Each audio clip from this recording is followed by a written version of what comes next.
Sure, play would be the first break. Or Love if you want to switch them. You're up. Put you up.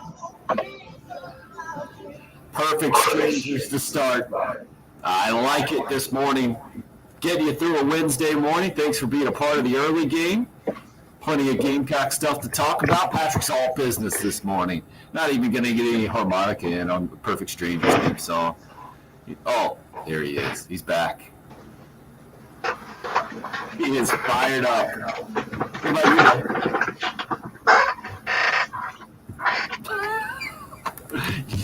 you? Yeah, fired up.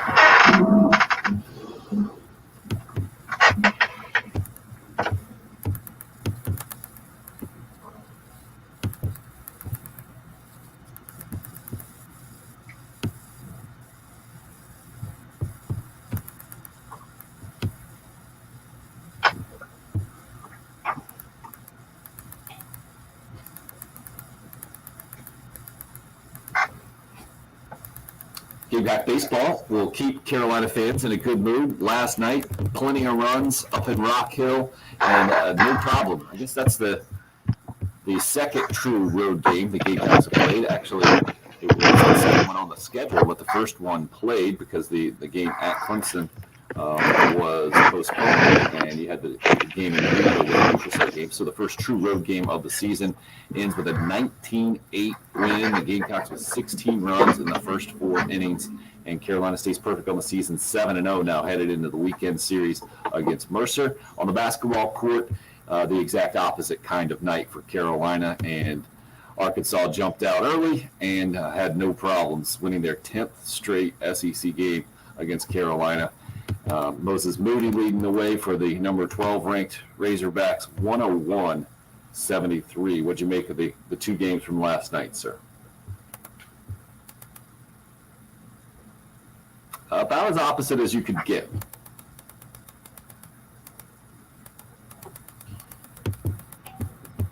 Happened. It was semi-close. I wouldn't say that it was a barn burner.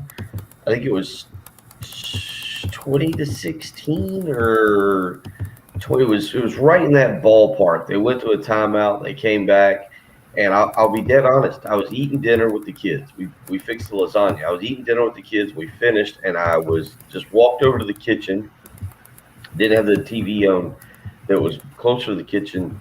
And I just walked over to the kitchen and threw some stuff away and rinsed some stuff off and came back and it was 38-25.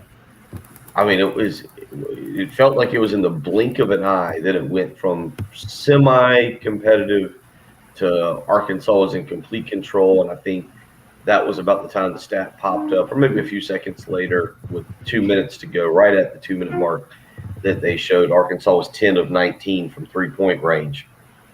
With 2 minutes to go in the first half. And I think the end of the first half, South Carolina had made 12 total shots and Arkansas had made 10 3-pointers. And as I pointed out, that is that's not good. It's not good. That usually does not lead to good things. So that was kind of the way the movie went. And then the second half was just I don't want to be critical. I don't want to be overly critical of them. I don't want to say they quit. I feel. If you believe it, say it.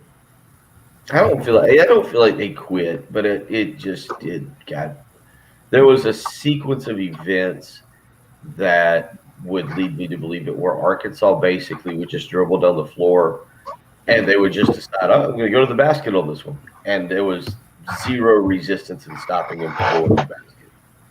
And it just made you wonder. It just made you wonder. And then I started watching the lead grow. Tim, you might remember the end of the Dave Odom era. South Carolina played back-to-back games. I think one was against Kansas, maybe one was against Kentucky, and they just got demolished on their home floor. Do you remember those games? They were 35-point losses. Vaguely, I definitely remember Bill Self being in the Old Colonial Life Arena post-game area there.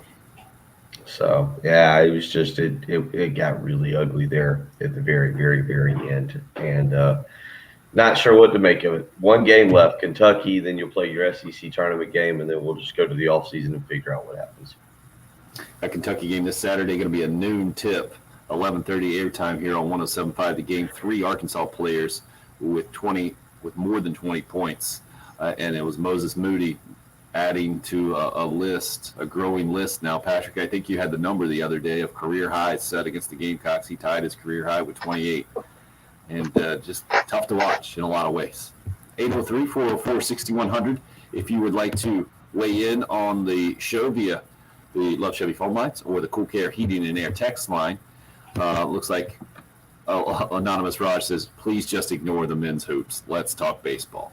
Well, we can do that for a little bit, for sure. When you score 16 runs in the first 4 innings, you do it against a Winthrop team that it's not necessarily going to be one of the best teams in the country, but it's on the road, first true road game, and it's impressive because it wasn't quite like the Gamecocks have scored a lot of their runs this year. When I saw that quickly, I was kind of going back and forth between the baseball game and the basketball game, and I saw the explosion of offense. I just assumed it was a bunch of home runs. There was a 3-run shot by Brady Allen early on, and a home run by Andrew Eister as well. I think that might have been it for home runs for the Gamecocks last night. I would expected a team that hit, 7 the last time they played Winthrop, that one at Founders Park, that might have gotten more via the long ball. But impressive night offensively, and then Winthrop scratched most of their runs relatively late. Don't put too much stock into all of that, but an impressive night for Gamecock baseball, and the solid, more than solid start to the season continues for Carolina. How about Joe Satterfield getting the start and going 3 for 5 with 5 RBIs, taking advantage of his opportunity, a name that we haven't seen contribute for the Gamecocks. I think that might be something that gives you even more optimism for the future, is that obviously you got Wes Clark, who is the hottest hitter in the country, who, by the way, went 0 for 3 last night in this offensive explosion. It wasn't your guy, but it's not just 1 or 2 guys doing it for Carolina. You also had the starting pitcher last night for the Gamecocks, Josiah Seitler, go 3 for 3 at the plate. Braylon Wimmer continues to contribute in the lineup and scored 3 runs, 2 for 6. And Andrew Eister, the hero against Clemson, ends up with 3 RBIs on the game, and just a 1 for 4 night. You got Brady Allen at the top going 3 for 4 RBIs. So my point, Bill, is that it's a bunch of guys doing it, and it continues to be an impressive start for Carolina.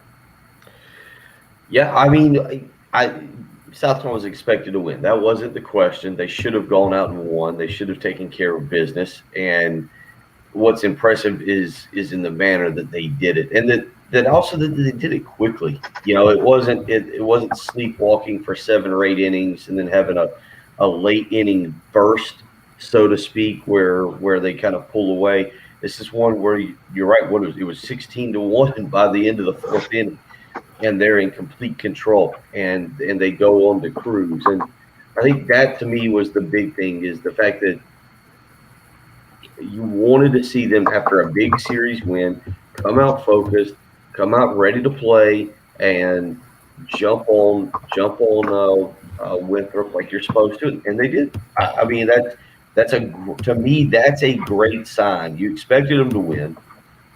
They go on to win 19-8 last night, and that's okay. I'd rather that. You're up big, and then you get some other guys in, you give up some runs late. Who cares? But 19-8, but it was 16-1 early on. You go and you take care of business. It was I didn't listen to it. It was a weird way of Winthrop allowing the game to be covered. There was no South Carolina media that was credentialed or allowed in. Very strange there. But you just worried about them coming out flat and coming out a little hungover from the Clemson series. Not what happens at all. Comes out, jumps all over them, puts the game away early, and you're able to get some other guys into the lineup, get them some experience with another series coming up against Marshall this weekend. Jonathan hits us up, Cool Care Heating and Air text line. Wes Clark did hit a home run. Consider it a loss. Starting out with sarcasm. Well done, sir. A bunch of you hitting us up on the live video stream, sponsored by Buford Lending, by the way. Robbie in first with a good morning. Chris and Travis, KT as well. And then Chris says, I can't remember the last time a pitcher hit that well while also being the starting pitcher. Yeah, you don't see that very often. I think Michael Roth got a chance to do that a time or two during his career, but I don't think he ever went 3 for 3 at the plate when he was a starting pitcher. You just don't see that often in big-time college baseball, for sure. Trying to go through the mental Rolodex as well. Clint Collins did it back when I was in college a couple of decades ago, a time or two, where he was pitching and hitting and ended up playing third base for a little bit. Other than that, I don't have a bunch of examples of Carolina guys who have done that through the years. Josiah Seitler doing it last night, the Swansea native, probably making our favorite 86-year-old caller pretty happy, I would imagine. And what better time to go to the Love Chevy phone lines. 616 started us off this morning. Gamecock Larry already ready to go. Good morning, sir. How you feeling this morning, Larry? Feeling good. Feeling good like a Gamecock fan should. Excuse me. It's all right. I want to talk about that, do a bit about the basketball game, and I'm going to shut up. I'm glad basketball season's over. Well, about over. I ain't going to say that's about it after today. I'm going to just let it play out. But this is the last time I'll say anything about the basketball season. But Gamecock fans, Lord, Gamecock fans are trying to run Frank Martin off. You better be careful. Really, I don't think Frank's had about he's had about 4 years that I would really count on his since he's been here 4 years, because the other four, the first two, the last two ain't been getting it all with all that stuff going on. But you better be careful. You wound up with another Darren Horn. Okay, Gamecock baseball, 7-0. Gamecock softball, 8-2. Oh Lord, Dr. Bulldog out there at the VA. What in the world is 9170 equals 10? What does that mean? Dr. Macon sent me a message, 9170 equals 10. I don't know what he's talking about. Can you please tell me? Yes, sir. Well, I'm glad you Gamecock fans. I'm a happy Gamecock. And I'm ready to talk some trash. I'm going to be talking trash from now on. Okay?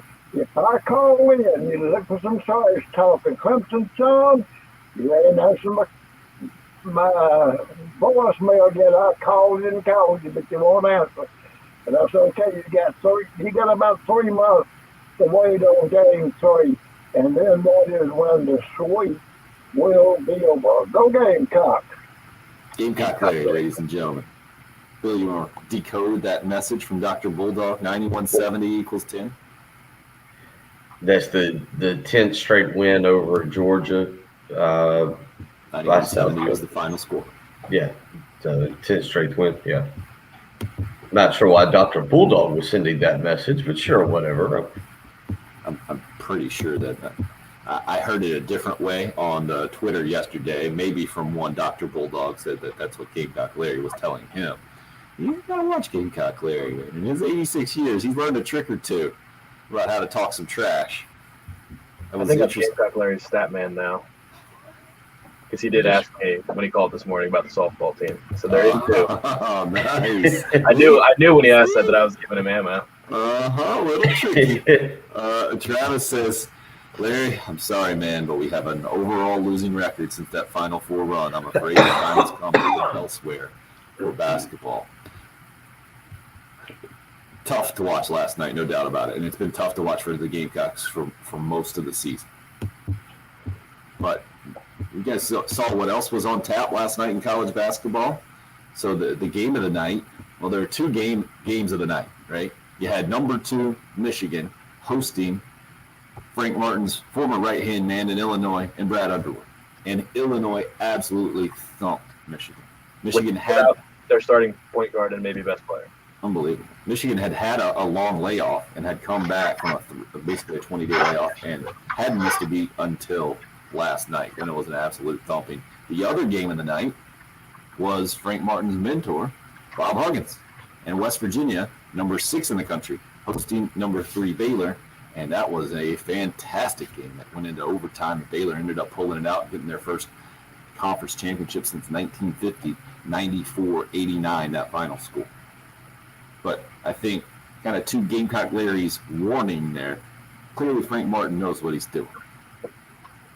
We saw that with the Final Four run. We've seen that through his 9-year tenure in the most sustained success Carolina's had in the SEC.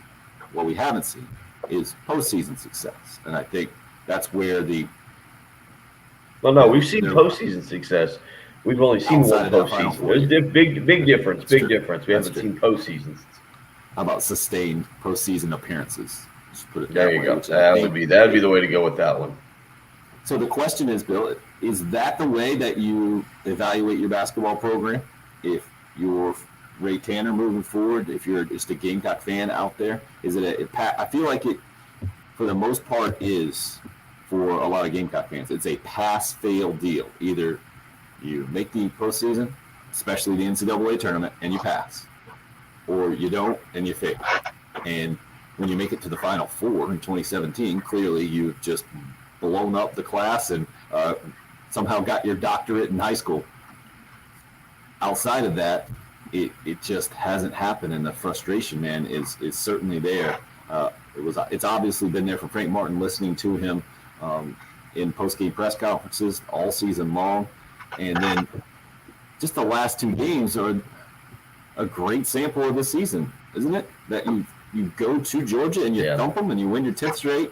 And clearly you have to have something in your basketball program to do that. And then you turn right around and uncompetitive against the SEC's best last night at home for another 20-plus point loss that just makes me shake my head. It makes you lose all strength in your neck as your head goes down to your shoulders, Bill. Stretching it. But it's painful to talk about, right?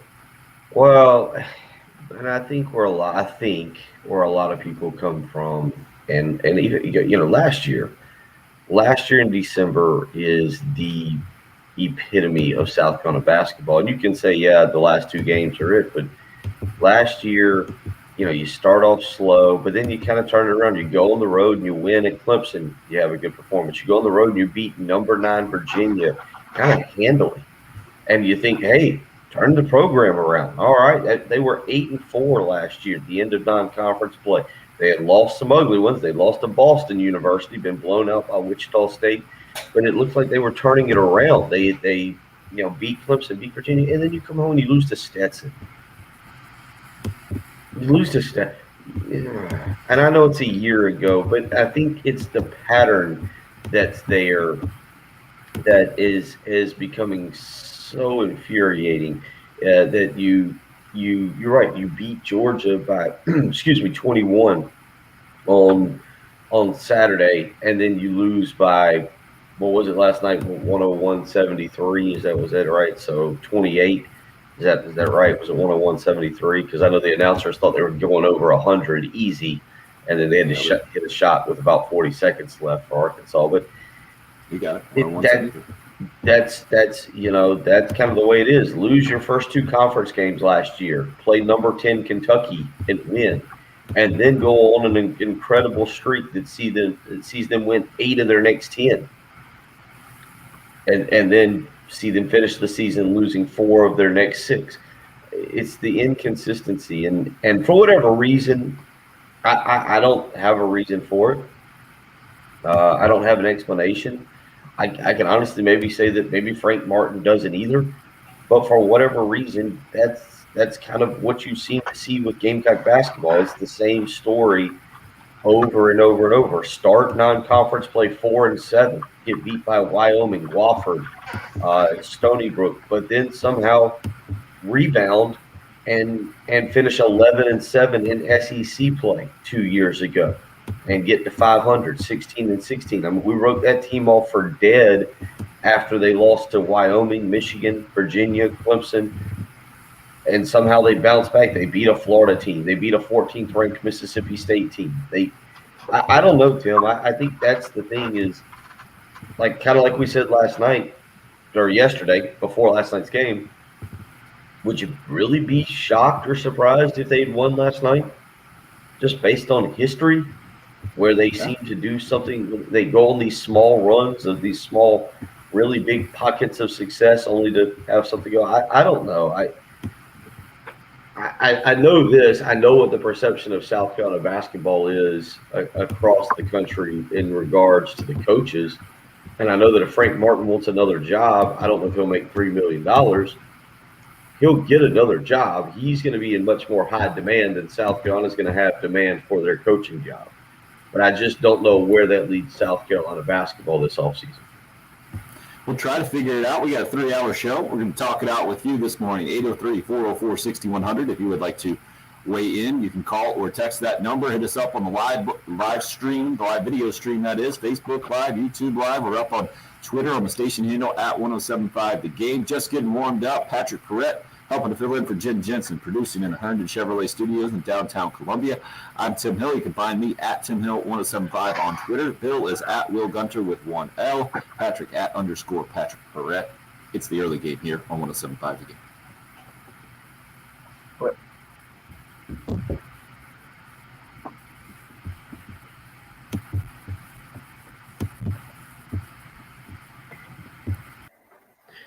Oh, big morning. I tell you what, actually, I say big morning. It actually got a little bit chillier last night. That was not quite as fun. That was one of those nights you definitely need your heating and air unit. Last night it would have been the heating part. Coming up here in a few weeks, it's probably going to be the air part.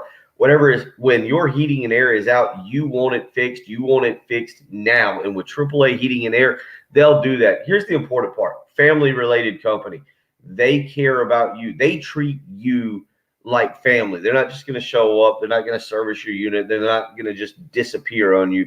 They're in it for the long haul. They believe in you. They care about you. That's why the next time you have an issue, you need to call AAA Heating and Air. 803-677-1500. They'll take care of you just like they did a few weeks ago with me. I have 2 kids. Trust me, I don't like being hot or cold depending on the particular temperature, but I don't want them being hot or cold either. I want them being very comfortable when they're here at the house. So I go with AAA Heating and Air. And right now, they'll pay you $1,500 to buy back your old unit, plus give you 0% financing with no money down. Now, you might be thinking, hey, my credit, not sure I can get approved for 0% financing. You know what? They'll work with you. You can get approved. Right now, payments as low as $59 a month. AAA Heating Air is a family company. They've been around. They're here to make sure that your heating and air works, because there's nothing more miserable than coming home or being up at night and the heating or air going out in your house. You've been around. You're listening to this program. You've probably been around the heat during the summer of Columbia. You've probably been around the cold as well. Your heating and air is extremely important. And AAA Heating and Air understand that. They're there for you, a family company that you can trust in. 803-677-1500. That number again, 803-677-1500. AAA Heating and Air. Give them a call. Tell them Bill Gunter sent you.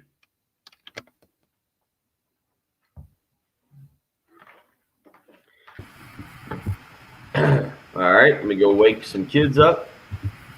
All right. Cool.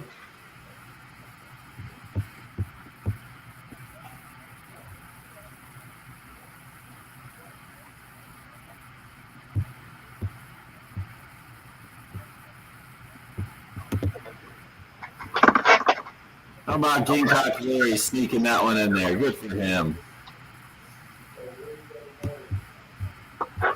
Which one? So, the softball record. That's Yeah. good.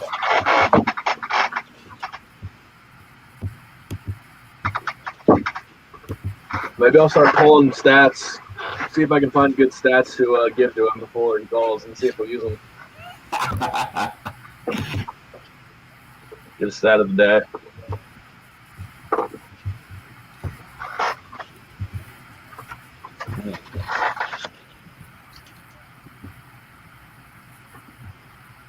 Trying to type in some stats here. Sorry for the typing on the live stream.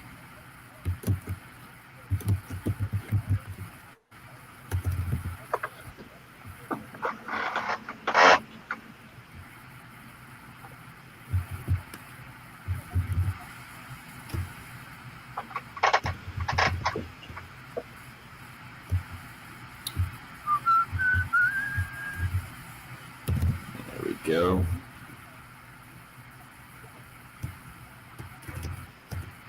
Have you listened to that, Frank, that Captain Dave cut, Patrick? No. Take a listen to it, see if we need to get it in on the show.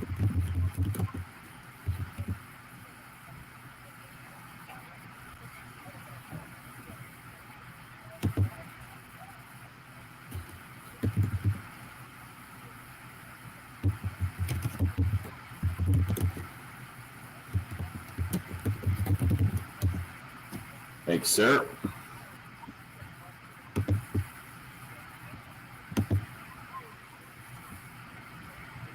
What I meant to do there.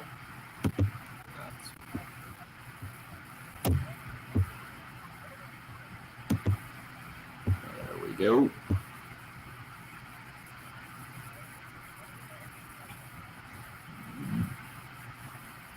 One more time.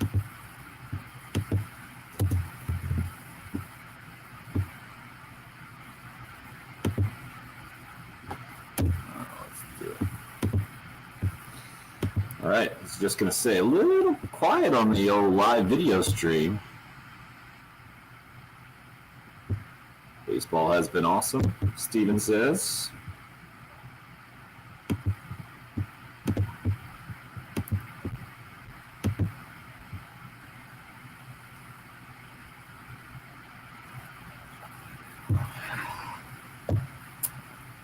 Hear you, Steven.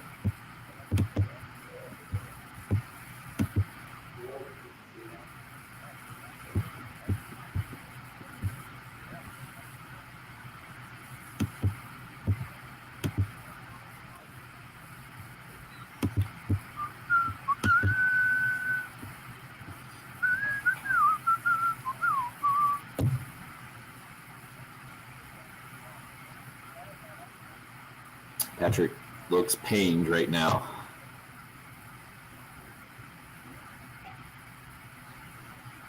Oh, and I got to get Patrick to take off the fluorescent light in the studio.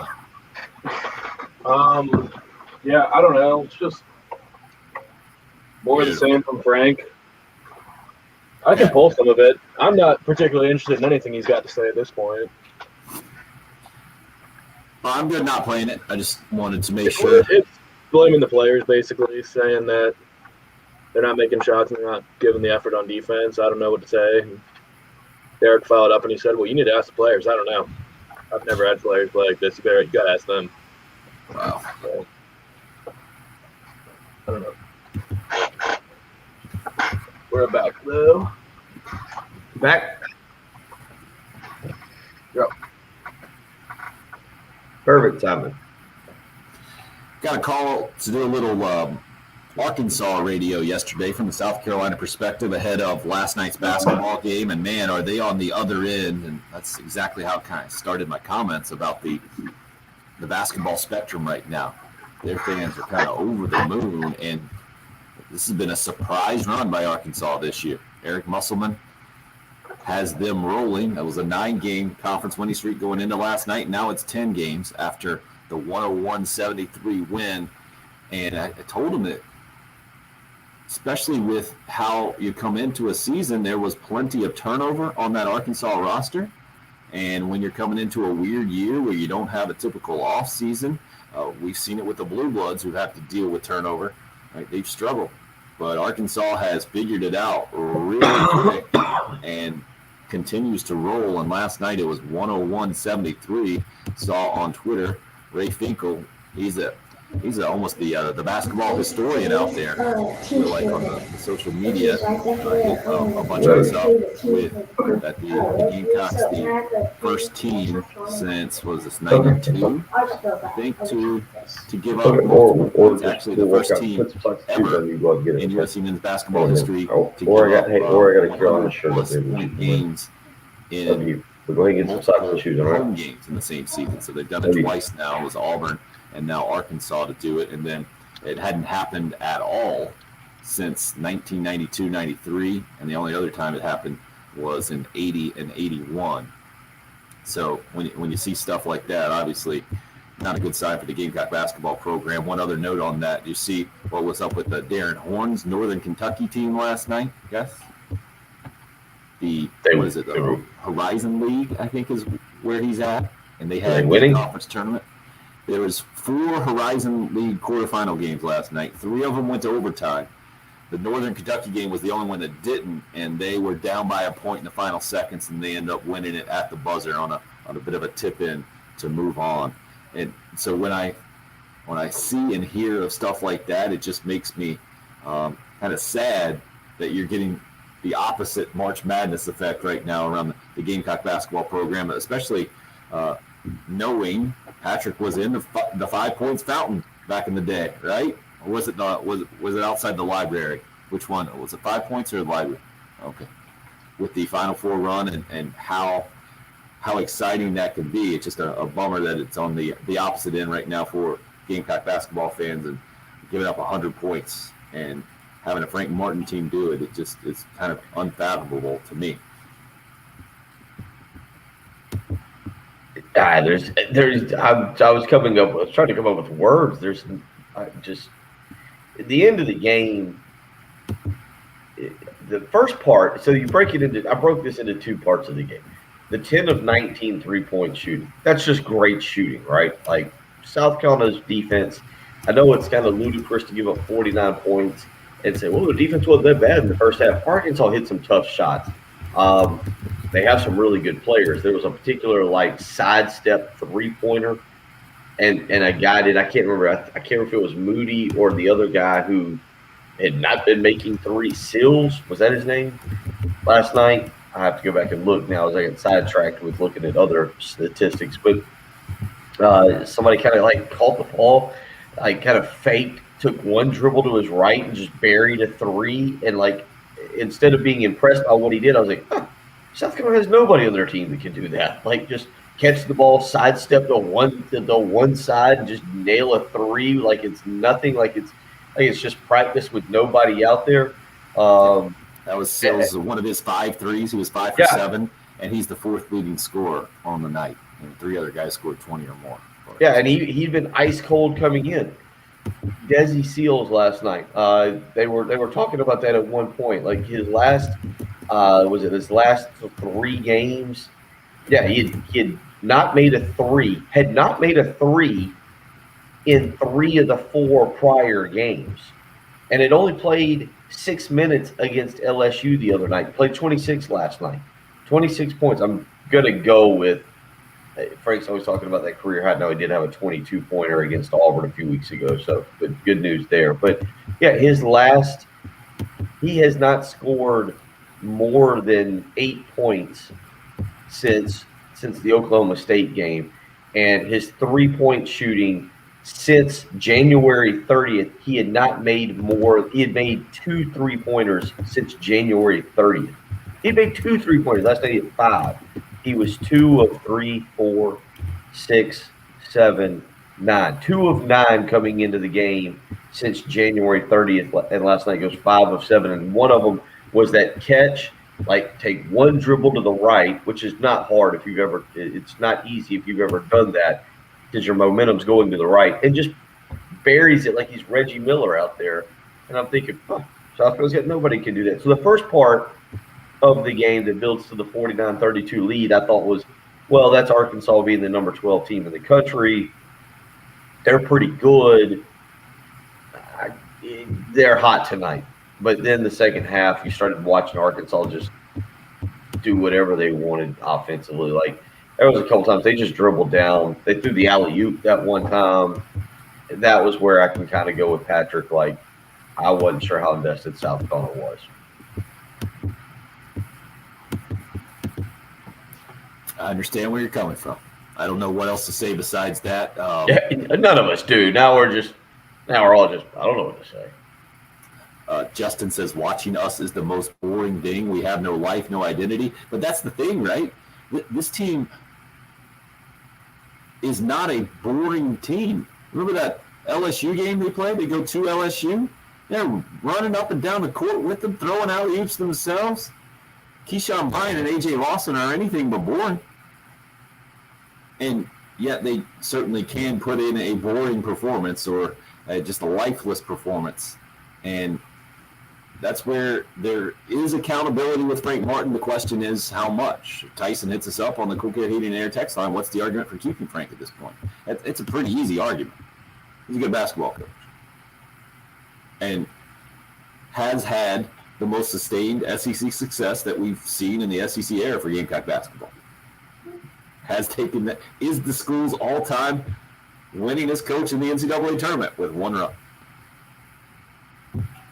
The argument is there. I think, Bill, the question is, when we get in the car, I'll get your is it still a good paperwork fit? signed, okay? And is it the fit that Gamecock basketball needs moving forward? Talk about that with any kind of job, right? You got a stack of qualified resumes, and it comes down to what is the fit. And clearly this year's team just hasn't fit together consistently. Do you give the pass for this year, like Frank has kind of talked about? If you're judging this team this year, then that's kind of on you. Or do you, how much accountability, I guess, is the question, do you put on Frank Martin for this year and where the program is moving forward?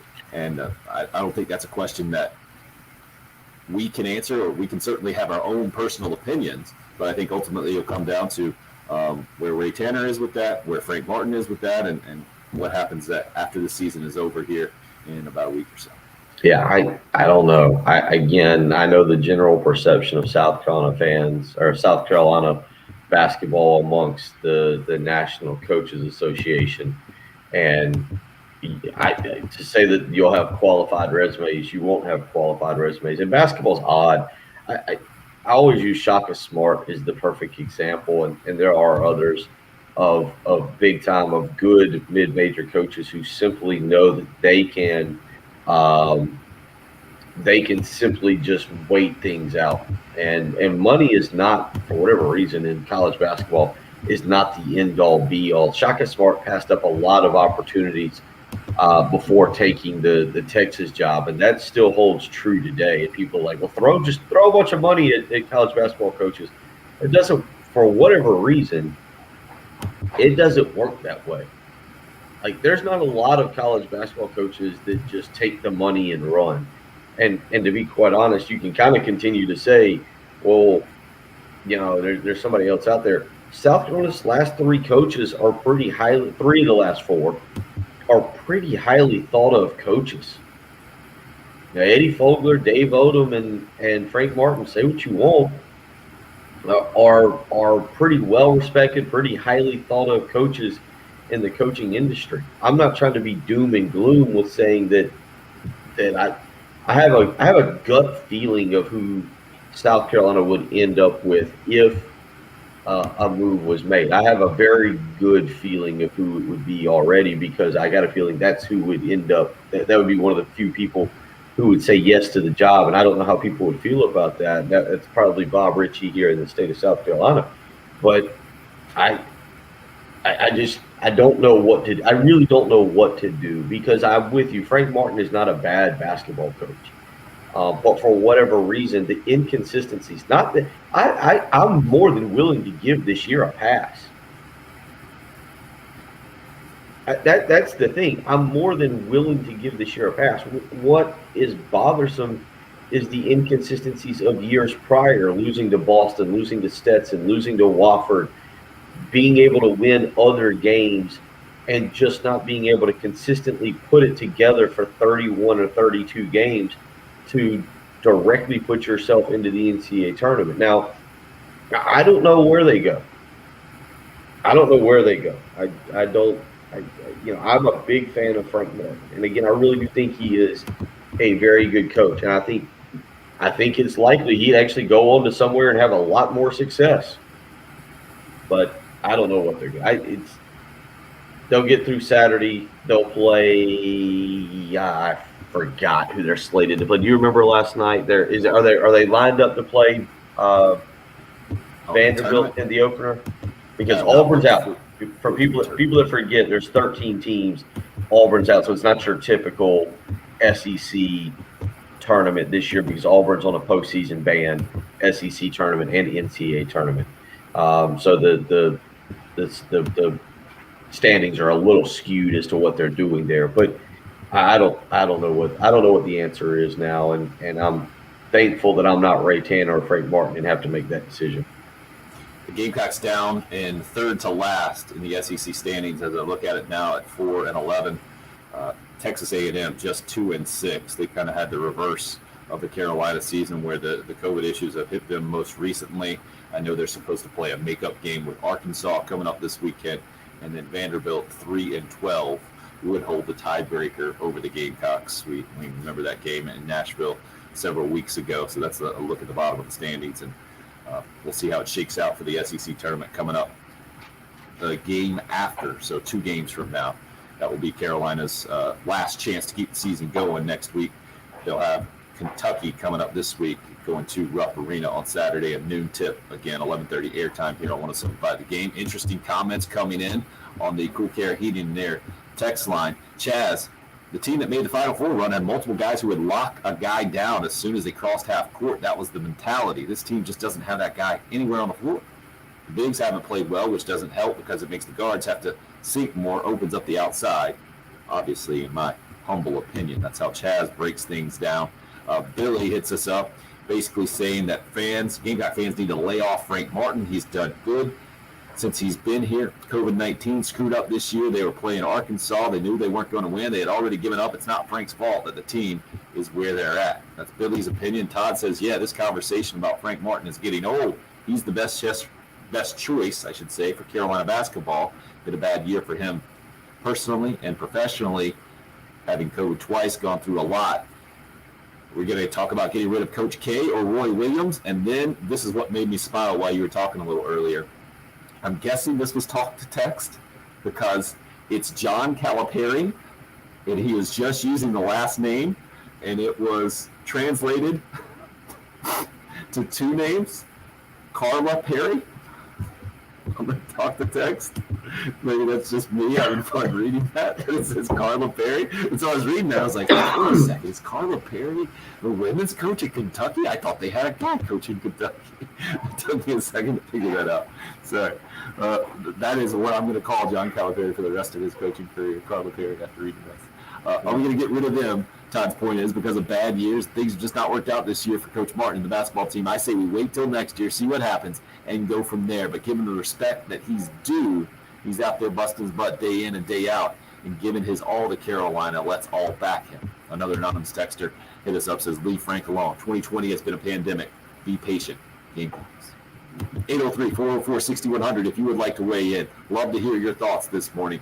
Carolina basketball, 101-73. Arkansas gets its 10th SEC win last night. Gamecock baseball now a perfect 7-0 after thumping Winthrop up in Rock Hill, 19-8. That final score. You're listening to the early game. It's 107.5 The Game.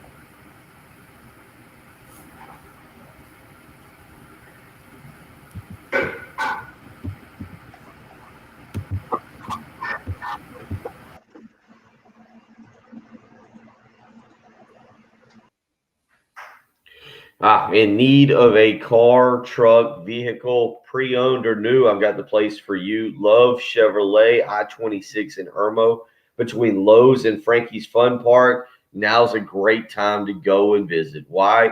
The selection, the largest in the Midlands. You can go visit out there, 14 acres of brand new Chevys to choose from, but they've also just moved their pre-owned lot from Love Automotive, Knox Abbott and Casey. They've moved it over to Love Chevrolet, expanding the size of the lot. So whether you're looking for pre-owned or new, you're getting an incredible selection of vehicles to choose from. That's reason number one.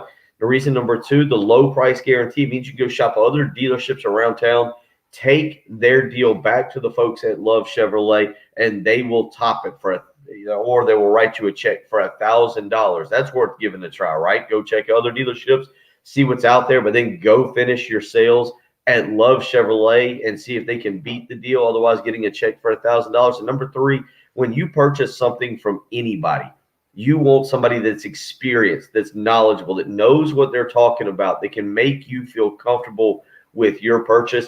And that incredible sales staff at Love Chevrolet will do just that. I-26 in Harbison between Lowe's and Frankie's Fun Park, or on the weblovechevy.com. You need to get out there today and check out all the great inventory, check out the great prices, and of course, that sales staff that is phenomenal, knowledgeable, make you feel comfortable when you drive off the lot in your brand new car. Love Chevrolet, I-26 in Harbison between Lowe's and Frankie's Fun Park, or on the weblovechevy.com. Get out to Love Chevrolet and find new roads.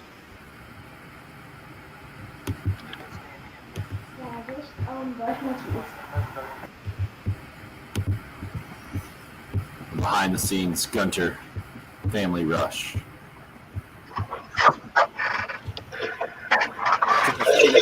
Did they drop? What? Yeah, my headphones went out. I don't know what was happening. So do we have a call or no is my question. No, we don't have a call. Gotcha. I thought somebody had called. My bad. We're not even close on time here. I'm going to put another break back in 7 o'clock. Okay. Thank you.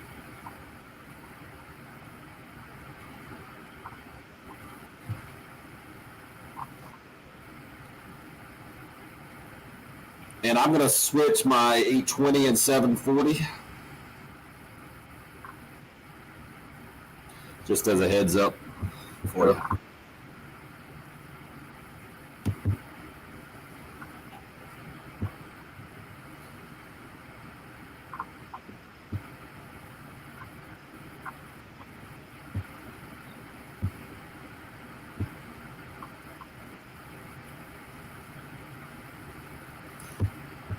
Clemson really going to go for the NCAA tournament, Travis is saying? I'm going to look that up.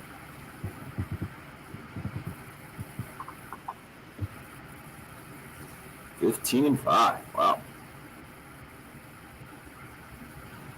Impressive.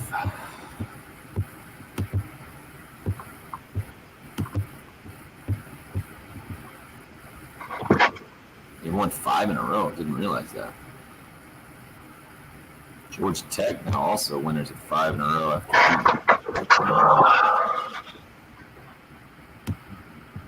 yeah, they're coming off Sweet 16 as well. What an uneven season for Clemson. All their losses basically in that one stretch.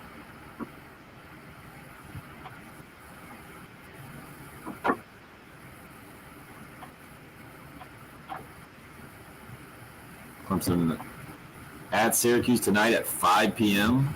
How stupid that is.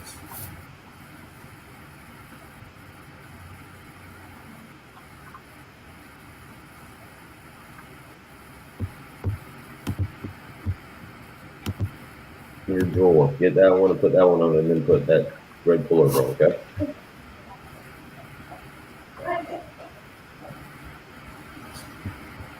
Now, how are you guys coming to this conclusion, Travis, that it's looking that like Deshaun Watson will come to the Carolina Panthers? Patrick, that's going to get you going in hour number 2, I believe.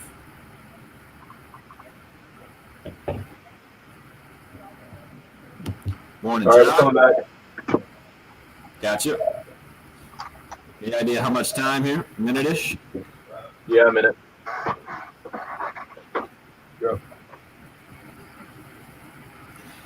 Classic, as we're talking about Gamecock basketball, the 101-73 loss last night, the 7-0 start for Carolina baseball after the 19-8 win at Winthrop. Trey hits us up on the Facebook live stream. Hey, is it true Deshaun Watson's going to the Panthers? And Travis says it's looking that way. Is there a development that I missed? There's Patrick, nothing. No, you're the absolutely NFL not. guy. Nothing has changed in that regard. There's no reason to think that. Well, there's certainly reason to think that they're in the mix and they're interested, but they're one of how many teams would you put in that mix right now in the NFL, Patrick? That are interested? That are in legitimate landing spots. At least 5, right? Maybe 8? Yeah. I mean, I think only teams in the top 10 of the draft right now have a legitimate chance at it, but yeah. I think if anything, it looks more like the Dolphins have a bigger chance because they cut one of their best players yesterday to create $10 million in cap space. Okay. The Panthers had done that, creating some cap space a couple of weeks back. It wasn't that odd or out of the ordinary, I think. Bill? Good luck getting the kids to school, sir. Yeah, Seems like it's going to be fun. it's rainy this morning. You guys trying to hold it down for 30 minutes. I'll see if I can get back in time. What a fun discussion, huh? We'll do what we can. You're listening to the early game here on 107.5 The Game.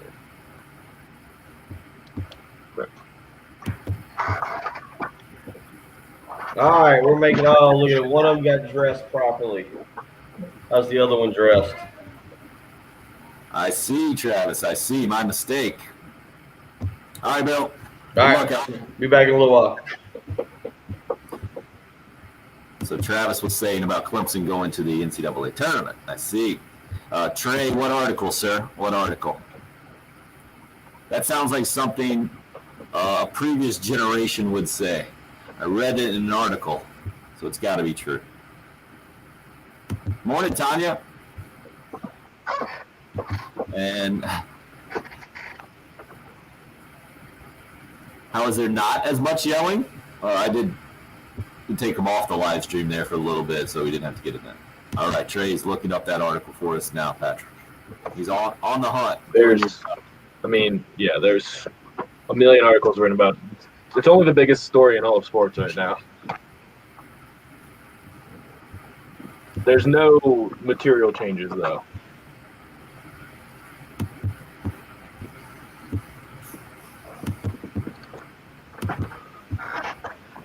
What you got up here? Carla Perry is fantastic.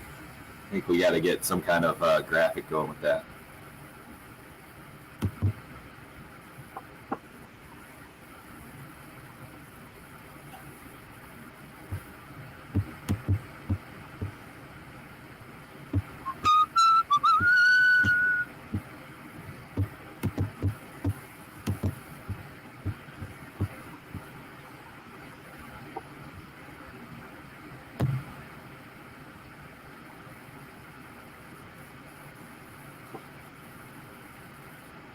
So did you see Tom Herman now hired?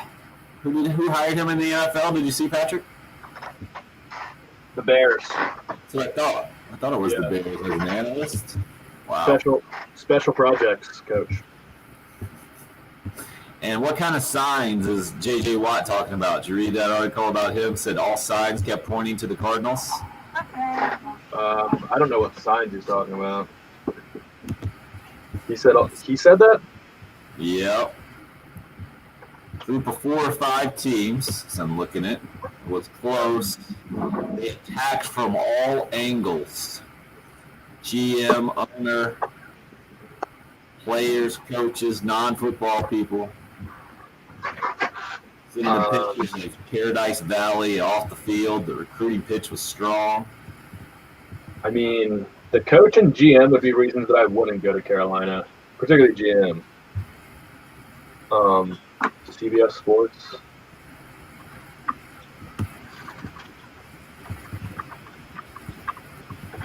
Let's see.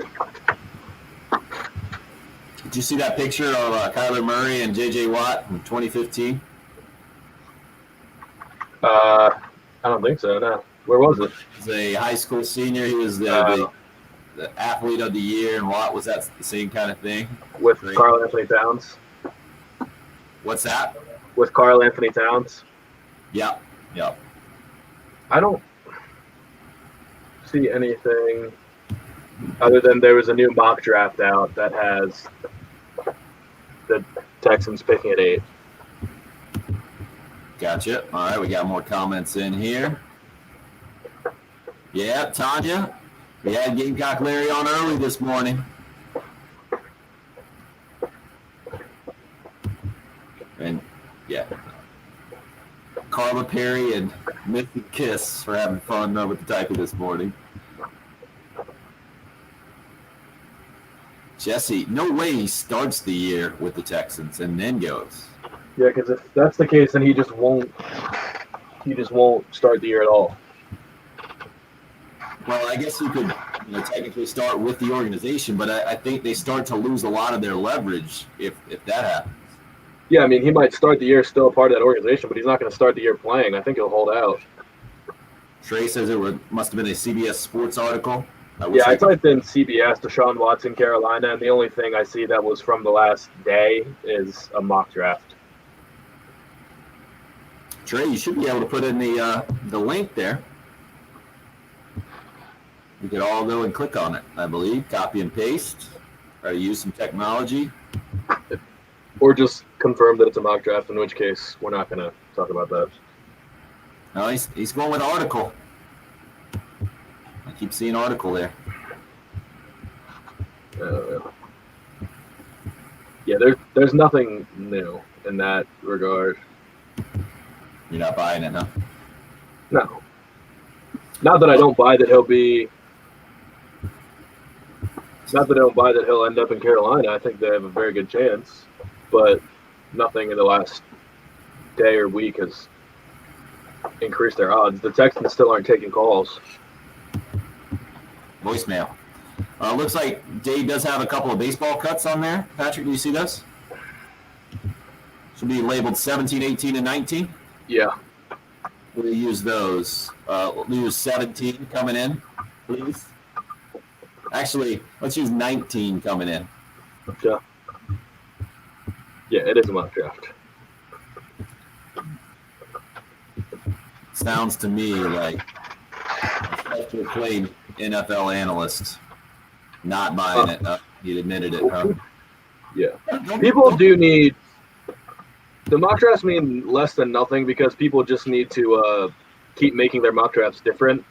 So everybody that makes a new mock draft just has a different landing spot for Deshaun Watson each time they make a mock draft. So Trey, I don't understand why you didn't just put the link right in the live chat here, where everybody else could click on it. My favorite mock draft is the one that PFF just put out that has Jamar Chase going to Atlanta. That's my favorite pick. That'll be the greatest receiving core in NFL history. And Jesse, I try to avoid spinning off another sports talk radio show. Kind of weak in the world. Maybe in June I will resort to that when it gets really slow, but I don't think we need to do that at this point. Now we can talk about the quarterbacks for sure. Yeah, especially what he said that coward said. I mean, he literally does just troll. Right. And I don't give zero credibility to his sports opinions at all. Ah, boy, Trey, that's how you do it. Copy and paste to people if you guys want to get into that. We're back. I'll play this thing. Thank you, sir.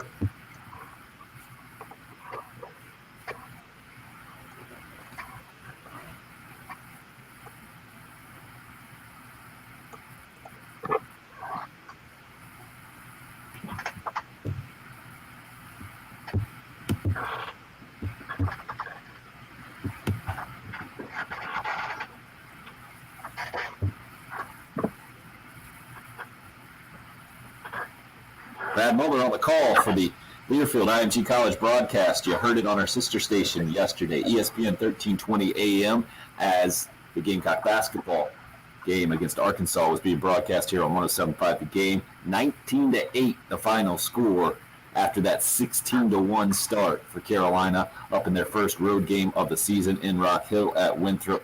7-0 on the season. A heck of a start, and Andrew Eister, the hero of the weekend, with a couple of walk-off winners against Clemson, continues to rip it, although that was his only hit in the ball game. Does end up with the 3 RBIs on the 3-run shot. It was Brady Allen starting off the game with a 3-home run relatively early on. He was 3 for 4 with 4 RBIs, and Joe Satterfield getting his opportunity in the lineup and taking advantage, going 3 for 5 with 5 RBIs. Braylon Wimmer with a couple of hits and scored 3 runs. Josiah Seitler was the starting pitcher. Also DH, went a perfect 3 for 3 at the plate, scoring 3 runs and 3 for 3 innings. A solid start for him. Gave up 3 hits and 1 run. And the Gamecocks continue to dominate on the baseball field. The exact opposite on the basketball court, where it was Arkansas dominating Carolina last night, 101-73.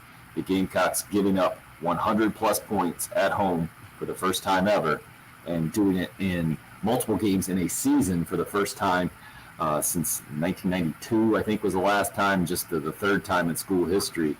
1981, I think the only other time that has happened, according to what I'm seeing on social media from a basketball historian on social media. Ray Finkel likes to look up all these things. Tough night for Carolina basketball. Tough season continues, especially down the stretch. Talked about it this morning, and I think ultimately it comes down to, all right, are you one of those who gives the pass because of all the COVID issues and says, all right, Frank Martin's a good coach. Clearly he's done it with the Gamecocks in the Final Four run. You understand the frustration of not going back to the NCAA tournament, more than that in a 9-year tenure, but you're willing to give him the benefit of the doubt and still support Frank Martin as the guy for Carolina basketball. Or are you on the other side and think that maybe it's better for everybody, that it's time for a change there? I understand the cases on both sides.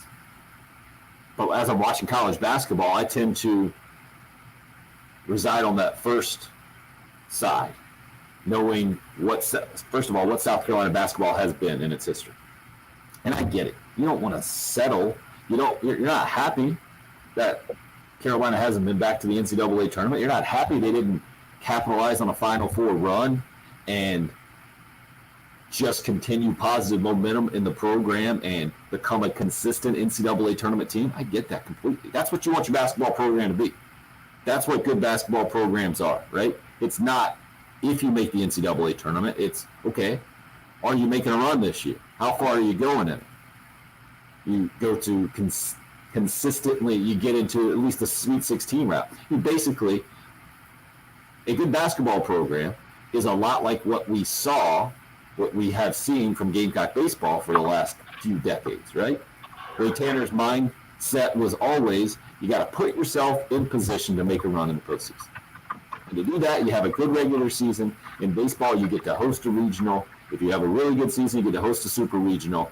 And your path, your road to Omaha is kind of paved at home, and you put yourself in a great chance to get there. In basketball, you have a good non-conference, which puts you in a good position when you have a good conference season to go to the NCAA tournament when you're a Power 5 school. The weird part about the Frank Martin era is that non-conference thing, because outside of this year and outside his first couple of years where the roster was just in shambles from the Darren Horn era, and I think everybody, I haven't heard anybody who was unfairly holding that against Frank Martin. But these last few years, I think it was going into this season, Frank Martin liked to point it out, the last 5 seasons in SEC play, the Gamecocks, I think, might have the 3rd best record in conference play, 3rd most wins. But it was what Bill had pointed out in hour number 1, some of these head-scratching non-conference losses, and that kept Carolina out of the NCAA tournament several times.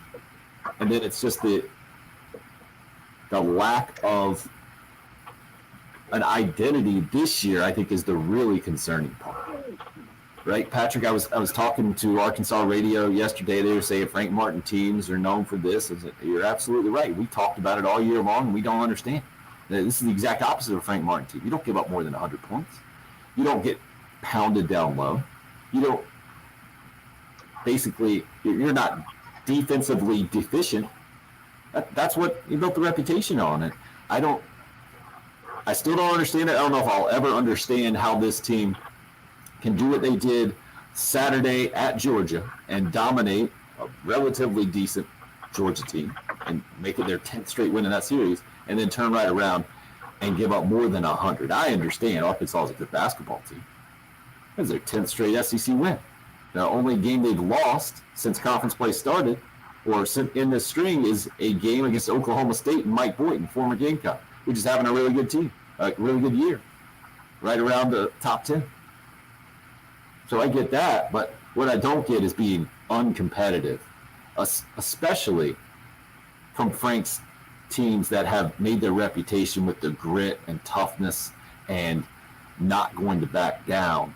I think that's the main concern. So that's the only thing that has me, moving off of that stance of Frank Martin's a heck of a basketball coach, and South Carolina's should be happy to have him, and he has had plenty of results through the years.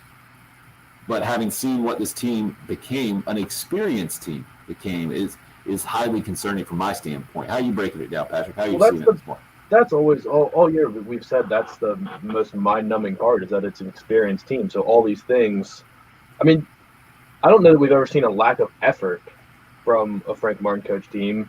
I mean, Bill didn't want to say it because they didn't want to be critical of the player, too critical of the players who have been through a lot. But I mean, I'll say it, and Frank Martin even said it in his post-game comments. They gave up.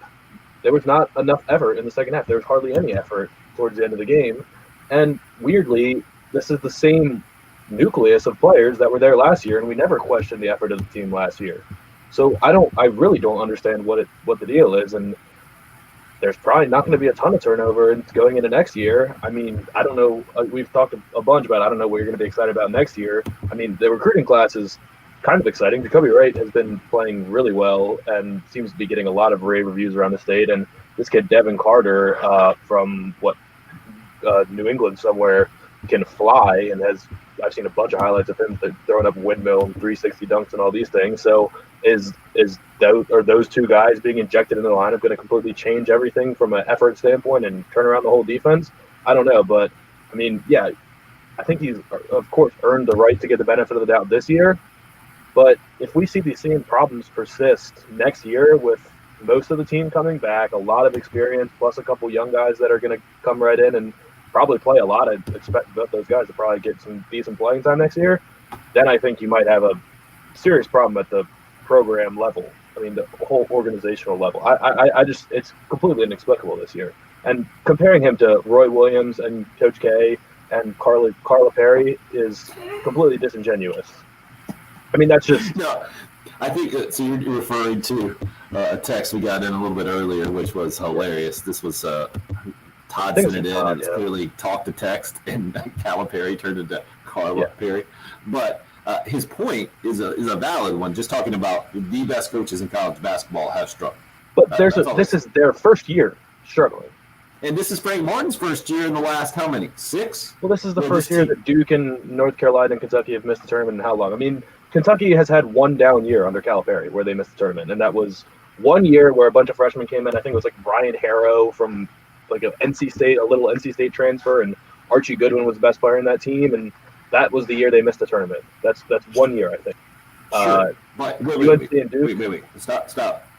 You're not actually comparing the South Carolina basketball programs to Kentucky and Duke and North Carolina, though, right? No, that's my point, though, and they're all freshman-laden teams because they all bring in 3 or 4 McDonald's All-Americans every single year. So the shortened season, and also all 3 of those teams playing their best basketball. Duke and North Carolina have played themselves back onto the bubble.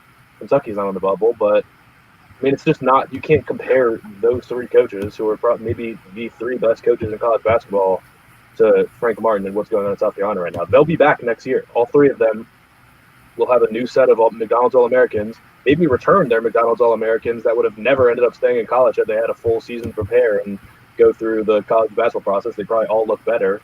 So there's no way all 3 of those programs will be that bad next year. Okay, can't you say the same thing about South Carolina? You would think so, but they shouldn't have been bad this year. Like, it's a completely different situation. Those 3 are all freshman-led teams.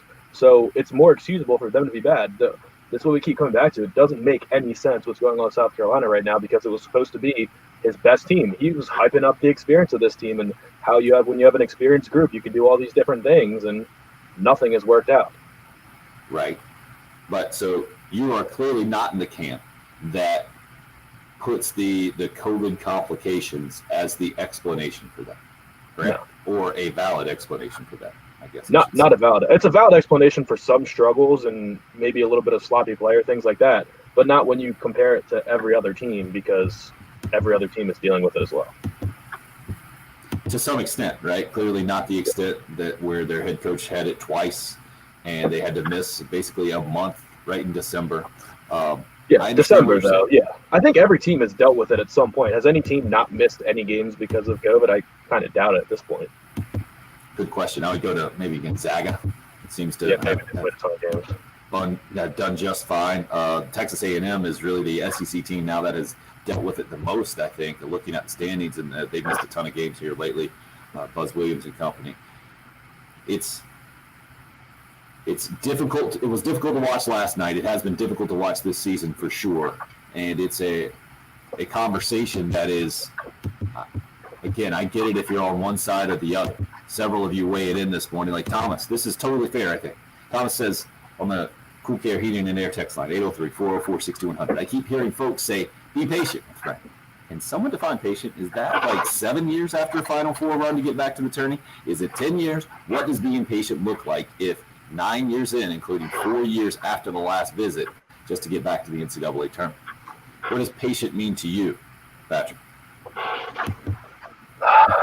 I mean, in terms of where we are right now, one more year of missing the tournament and not looking good and playing bad in non-conference play. I mean, I think you can give anyone a pass this year. If you want to say that no one should lose their job in a COVID year, I'm completely fine with that. But then you have to ask yourself, what are we waiting for? I mean, are you not going to make a change because you think that because of things that have been done in the past, or are you not going to make a change because you think that there's legitimately a light at the end of the tunnel and this program is not finished growing? Like, if the answer is the first one, if your answer for not making a change is because, well, we've seen it already, we know he's a good coach and he would have a job waiting for him anywhere else, then that's not the right process or frame of mind. If you think that legitimately things are turning around, then okay, that's a different story. And I think he is a great coach. He would have a job immediately. So, but not every coach is fit for every job, and sometimes people just reach the level, the heights of different programs. Like, you can only take a team so far, and then you kind of have to reset. And the change of scenery is best for everybody. Well, Chris and Keith, not happy with the basketball program and calling for a change on the Cool Care Heating and Air text line. Keith and Camden, this team is the worst shooting team I've ever seen. Their defense is worse than terrible. Please, guys, this is a bad team, period. You say we have talent? Disagree. Proof is in the pudding. Well, last night, absolutely right. Game before, absolutely wrong. And that's where that becomes unfair. I get it. This team is not good. Clearly, the record states that. But they are the same team that took the SEC leader in Alabama right down to the wire. And then I wouldn't have been shocked if they did it last night, and yet we saw the other side, the Jekyll and Hyde situation. It was it's been rough to watch for sure. And Arkansas, I guess, on the broadcast last night, Patrick Kelly saying that they're one of about 15 teams with no COVID pause due to their program this season. Interesting. That Arkansas might be one of these teams. They were right there in front of us that we didn't 15 even is not many. Right, 15 out of about 350, I think, maybe the total number of Division I basketball programs right now. 803-404-6100. Again, if you would like to call or text, feel free to get in on the program. We'll get back into a little bit more of a Gamecock baseball discussion as the perfect season continues. 7-0 now after that 19-8 win on the road at Winthrop last night. Mercer comes to town this weekend, doing it with at least one different guy in the lineup, actually a couple of different guys in the lineup, and continues to impress, I think, the Gamecock baseball team in multiple ways. It wasn't Wes Clark last night. First time he's gone hitless, I believe, in a game. It happened last night, and then Carolina's offense clearly not slowing down at all. With 19 runs, they went up 16-1 after 3.5 innings last night. So things continue to cruise for Mark Kingston and company, which is the expectation for Gamecock baseball this time of the year. A couple of walk-off winners against your rival in Clemson, exceeding expectations over the weekend. So on that front, things rolling along smoothly. We talked a little NFL, and we'll get Patrick to weigh in a little bit more on that, the Deshaun Watson situation, the Carolina Panthers' interest in where they might fit in the pecking order right now for a possible landing spot for the former Clemson standout. 803-404-6100 again is the number. It's the early game. It's 107.5 again.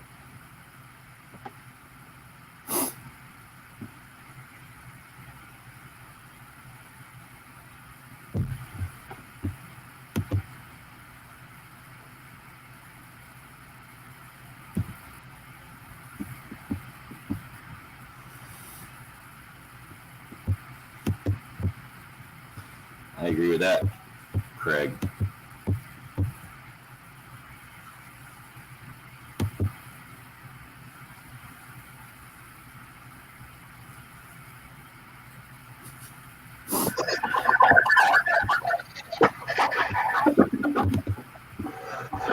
Jamie says, does anyone in America shoot more layups than us that don't even hit the rim? No talent. Huh? I don't see layups that don't hit the rim.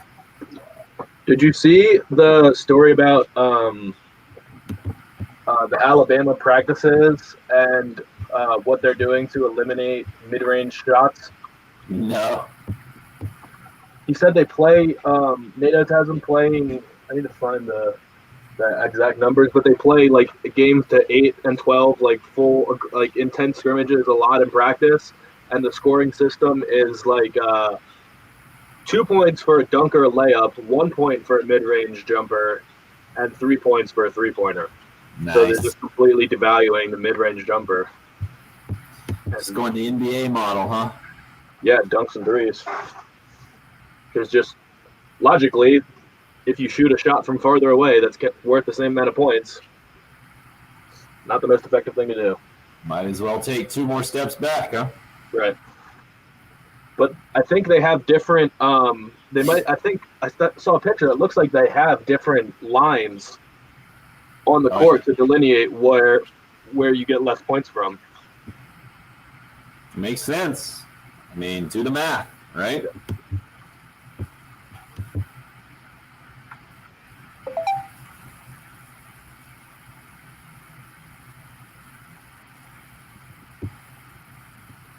I can't get enough Big Ten right now, though. There's so many good teams. What happened to Michigan last night? What was that? Well, they just had like they played beat 2 top 10 teams last week, crushed Indiana, and just were caught sleeping one night. I think it's more of I saw that as more of an Illinois thing than Michigan. Illinois is playing unbelievable right now. They're so good.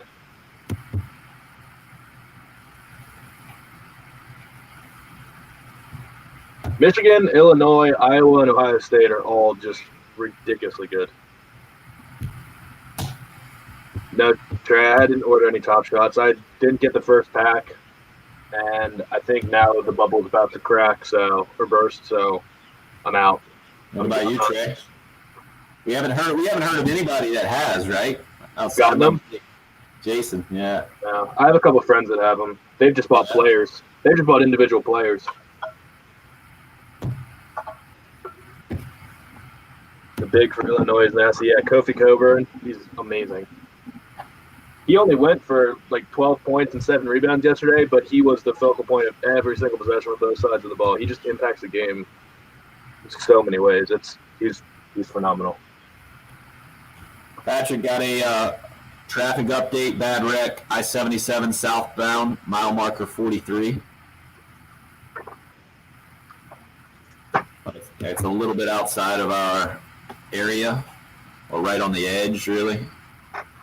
Yeah, I only read ones that say Richland or Lexington usually, so maybe that's worth mentioning if it's a bad accident. Oh, Fairfield County, yeah, that we do have that actually. I-77 southbound, mile marker 43. Yeah, and so I just have a 740 here, no 720. no. Well, yeah, you have a 720. You don't have a 740. Oh, so what do I have? I'm reading yesterday's stuff. Let me cross it out. Yeah, 720. You turn this up a little bit.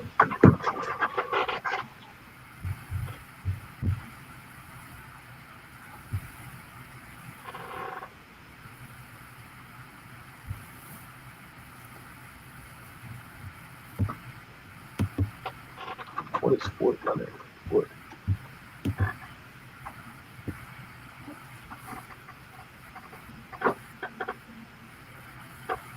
Fort Leonard Wood. Oh, traded some Top Shot. He said, Yeah, they're giving everyone. If you can pre-order, that was my thing when it said you can pre-order a pack, and then you'll get it in a couple weeks. I was like, no thanks. And people can't get paid out. right. So we are doing regular break structure here, right? You need to get out in about 5 minutes. Yeah. Yeah.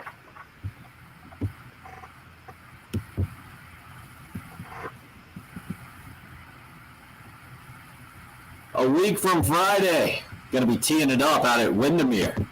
It's our spring golf tournament. Looking forward to seeing you out there. Integrated Media is our sponsor. Check them out as well. And a portion of the proceeds will be donated to Camp Cole. Friday, March 12th, 10 a.m. Four-man scramble is the format. You can sign up as an individual or as a team. Just give Windermere a call at 803-786-7888. Going to have breakfast and lunch out there for you. Tons of prizes, raffle prizes, closest to the pin, longest drive. First place will get hooked up. It's going to be a good time, and going to get the heckle hole going. Going to have some live cut-ins from the afternoon shows. Be out there. Even if you don't want to play, come on out there, and we can just talk some stuff to the other golfers that are coming through. It'll be a fun time for all at Windermere. Friday, March 12th, 1 week from this Friday. If you're an extended forecast kind of person, it's looking good out there for a week from Friday. And this is the time of year. Maybe that'll get us through a little bit of the last bit of winter here, the next couple of days, and we can move forward and really have a good golf season combined with baseball season. Yesterday on the baseball field, last night up in Rock Hill, first road game for the Gamecocks. A short trip for sure, and making short order of Winthrop, 16-1 in the middle of the fourth inning. The Gamecocks went up and went on to cruise 19-8. Joe Satterfield getting the start at second base, ended up moving over to first, I think, after that, but 3 for 5 with 5 RBI. Not the guy you would expect to do it in the Carolina lineup, where Wes Clark ends up going 0 for 3, did walk a couple of times and scored a run. But the National Player of the Week for a couple of publications for the second week in a row wasn't the guy that did it. Andrew Eister, the hero against Clemson, did hit a 3-run shot to kind of cap that 16-1 start. He was just 1 for 4, though, in the ball game. It was Brady Allen at the top of the lineup who hit an early home run, I think, and ended up going 3 for 4 with 4 RBIs. The Gamecocks continue to do it in multiple ways. Josiah Seitler, the Swansea native, getting the start on the mound, also going 3 for 3 in the lineup. Gave up just 3 hits and 1 run in 3 innings on the mound. And the Gamecocks went with a lot of guys out there. Let me count how many: 2, 4, 6, 8 pitchers getting action last night and having no problem cruising to that win. Exactly what you want on a Tuesday night after the weekend series win against Clemson, where you ended up just playing the 2 games and you got the back-to-back walk-off winners from Eister. You go up, you handle Winthrop, you get a lot of guys on the mound. You'll have everybody available again on the weekend. Mercer coming to town this weekend, the last non-marquee matchup for the Gamecocks, basically, of the season on the weekend, because you're going to Texas after that. Then you start SEC play with just Florida and Vandy. It's going to be a heck of a stretch coming up. But evaluating the Gamecocks' first 7 games of the season, you couldn't ask for much more. Hadn't been perfect, but it's been really, really good, and the record is perfect. And, Patrick, that's what you want when you have a good team. You want to continue to learn lessons, to learn about your team as you mount up wins, and that's what we see from Mark Kingston and company. Right. I was going to ask, I just actually just pulled up because I was curious how Mercer was doing. Have you seen their record? I have not. What you got? They're only 3 and 4. They swept Jackson State in their opening series and have lost 4 in a row. Got swept by Southern Illinois and then lost to number 15 Georgia Tech. So with that, knowing that, is it important that you sweep this weekend? I mean, is that will we come in on Monday if it's 2-1, you take the series but don't sweep? Will people be disappointed or reasonably disappointed, or should they be disappointed? Absolutely. Okay. South Carolina baseball against Mercer, you should win all 3 games. It's that simple. Now, there's a difference between knowing that and expecting that, and then you lose a close game or you drop one and then you're trying to say the team's not good or something. Well, that's not the case at all. But all of them matter. I feel like I have Ray Tanner in the back of my head from press conferences gone by. They all count the same, right, on the record. And they all add up in baseball. And especially this year's schedule, you need to mount as many wins as you can whenever you can get them. So, yeah, you get it. You get a Mercer team that's been swept by Southern Illinois and you're South Carolina, absolutely. You should win all 3 games. Now, I understand that the margin of error isn't very large, but you got to understand, too, at Texas, Florida, Vandy, and then the rest of the SEC schedule, there are no breaks. And the math can turn against you real quick. We saw it a couple of years ago when the Gamecocks had beaten Clemson in the non-conference series for the first time in a couple of years, and then the SEC slate was tough, and they ended up going 28-28. We've also seen seasons where you get on a roll and you can just roll. Back in 2000, where the Gamecocks go 50-6. So you can't have a really, really good season without taking care of teams that you're supposed to take care of. And the sweep will no doubt be the standard for the Gamecocks this weekend, and will be interesting to see how they continue to roll and how it happens, right? Because that was the interesting thing about last night. A team that hit 7 home runs against Winthrop last week hit 2 last night, but still scored 19 runs. That's the most impressive part to me about this year's team, is not just that they're winning, but it's how they're winning and doing it in multiple different ways, coming through in the clutch in close games, clearly distancing themselves and others, and not just doing it with the best hitter in college baseball in Wes Clark. Certainly he's been leading the way, but last night with no hits, no problem for that Gamecock offense with 19 runs.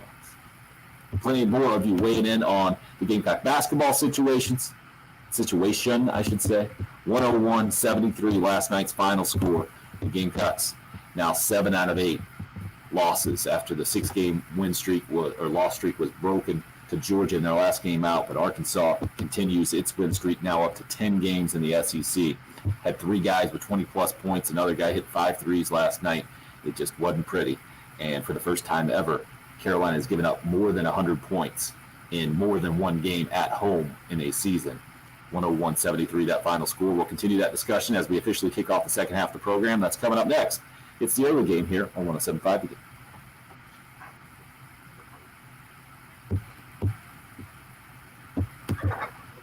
All right. So I'm going to do Buford Lending here, sir.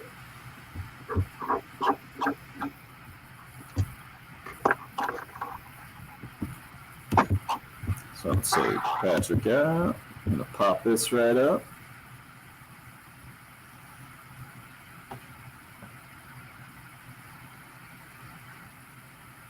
The early game video stream sponsored by Buford Lending. If you might not have heard about Buford Lending, I'd like to tell you a little bit more. Benji Getzi is the guy who runs this. We're talking about baseball. Benji was a heck of a baseball player back in the day, set a bunch of records at Coker at shortstop. He'll be happy to tell you all about it if you give him a call. But what he really wants to tell you about, and where you can really get his professional expertise, is as a mortgage broker. He is a mortgage broker. He's not working at a bank and doing mortgages. He is a mortgage broker and has been for 25 years. That's what sets him apart from others. And he encourages you not only just to give him a call. 843-441-0668 is the number. But to call other people around. Call around.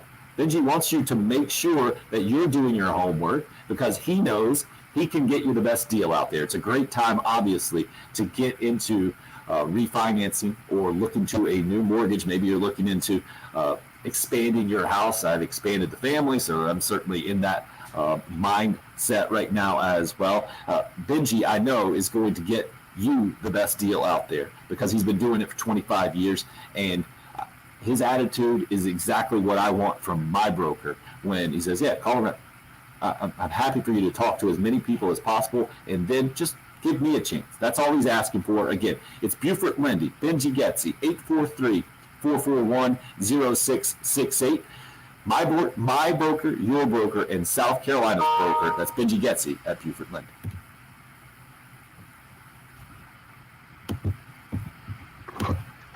Oh, and he's jetting on me just like that.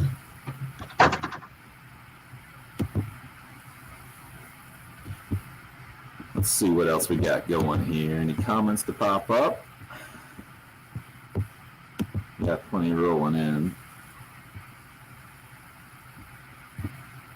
You just got to win the series, Kaiser. I hear you. But against Mercer, you need to sweep. When you got Texas, Vandy, Florida on deck. Whew. Jimmy's got cold, hard facts. That's always a great way to start a text. Here's the cold, hard fact. Jimmy, I don't know if you've been watching. He says South Carolina doesn't have a true, consistent outside shooter. That's the thing, man. And we say they don't play defense. They lead the SEC in steals. And A.J. Lawson, at least going into 2 games ago, led the SEC in most threes made in a game, in every game, averaging most threes hit per game, more than 3, I think. Let's continue. The men's team has simply quit on the year. I'm with you if they went to Georgia and got blown out. They haven't played the way they did in years past, no doubt about that. Frank says it's due to COVID. They could not practice like they would have if COVID wasn't in play. The true fact is this team was almost the same as last year. Last year they were 18-13, man. They should have been able to overcome COVID and play defense. Both teams can't make layups or free throws, talking about the men's and women's teams. Whew. It's quite the analysis.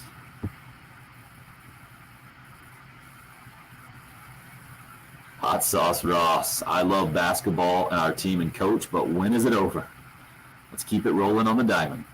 Great to see that much offense, even with Wes Clark having a slower than normal night. That's definitely, back in the old high school days, how I would put it, 0 for 3 night. Yeah, slower than normal.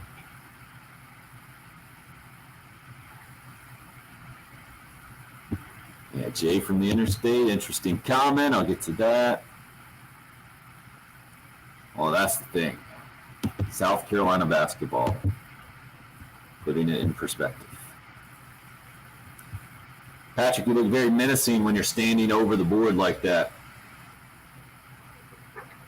Big. Very much in charge. Show my size.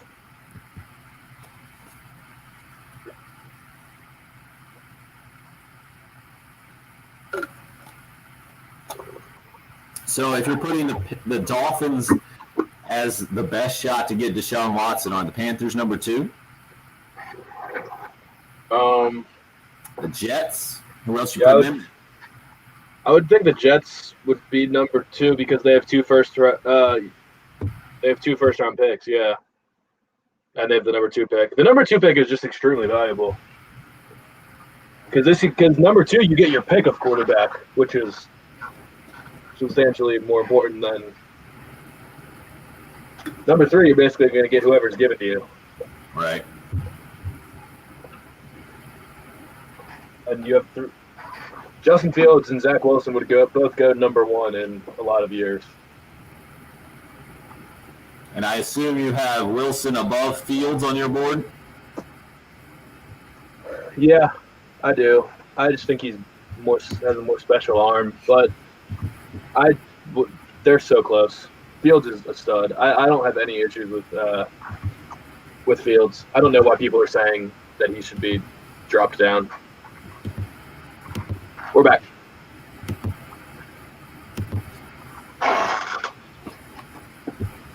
Drop. Hello, Wednesday. Glad you're part of the program. Whether you're listening on the traditional 107.5 FM signal, maybe you're streaming us on audio on the app or on your smart speaker, or you're checking out the live video stream, Facebook, YouTube, and Twitter, where you can find us. Patrick encourages you, well, I'll take it as well, to subscribe to the YouTube page. Those numbers continue to climb. We got to thank our girl Hope for leading that charge for sure, and the drive to 600 is now on its way. 538. 538? Okay, we're moving forward. And feel free to tell all your friends, your family members, make some other accounts, and just go ahead and subscribe to that YouTube page. Ty hits us up, says Patrick's having an angry morning on Facebook Live. Patrick, do you agree, or are you going to get angry about that? No, I'll take it. I wouldn't say angry. I wouldn't say angry is the right word. Oh, we forgot to ask Gamecock Larry if he was watching the live stream again today. He was watching that thing yesterday. Craig swears he said he was watching it on Facebook. I think you might be calling it Space Face now. Got it. A bunch of you weighing in on Gamecock basketball. And after last night, totally understand the Gamecocks' record drops to 6-13 overall, 4-11 in conference play. Hot Sauce Ross, I love basketball and our team and coach, but when is it over? think a lot of Gamecock fans in that category. Let's keep it rolling on the diamond, Ross says. Great to see that much offense last night, a 19-8 win against Winthrop, by the way. Even with Wes Clark having a slower than normal night, Clark went hitless, I believe for the first time this season. Jimmy hits us up, says, good morning. Here's the cold hard fact, which I always love when you start it.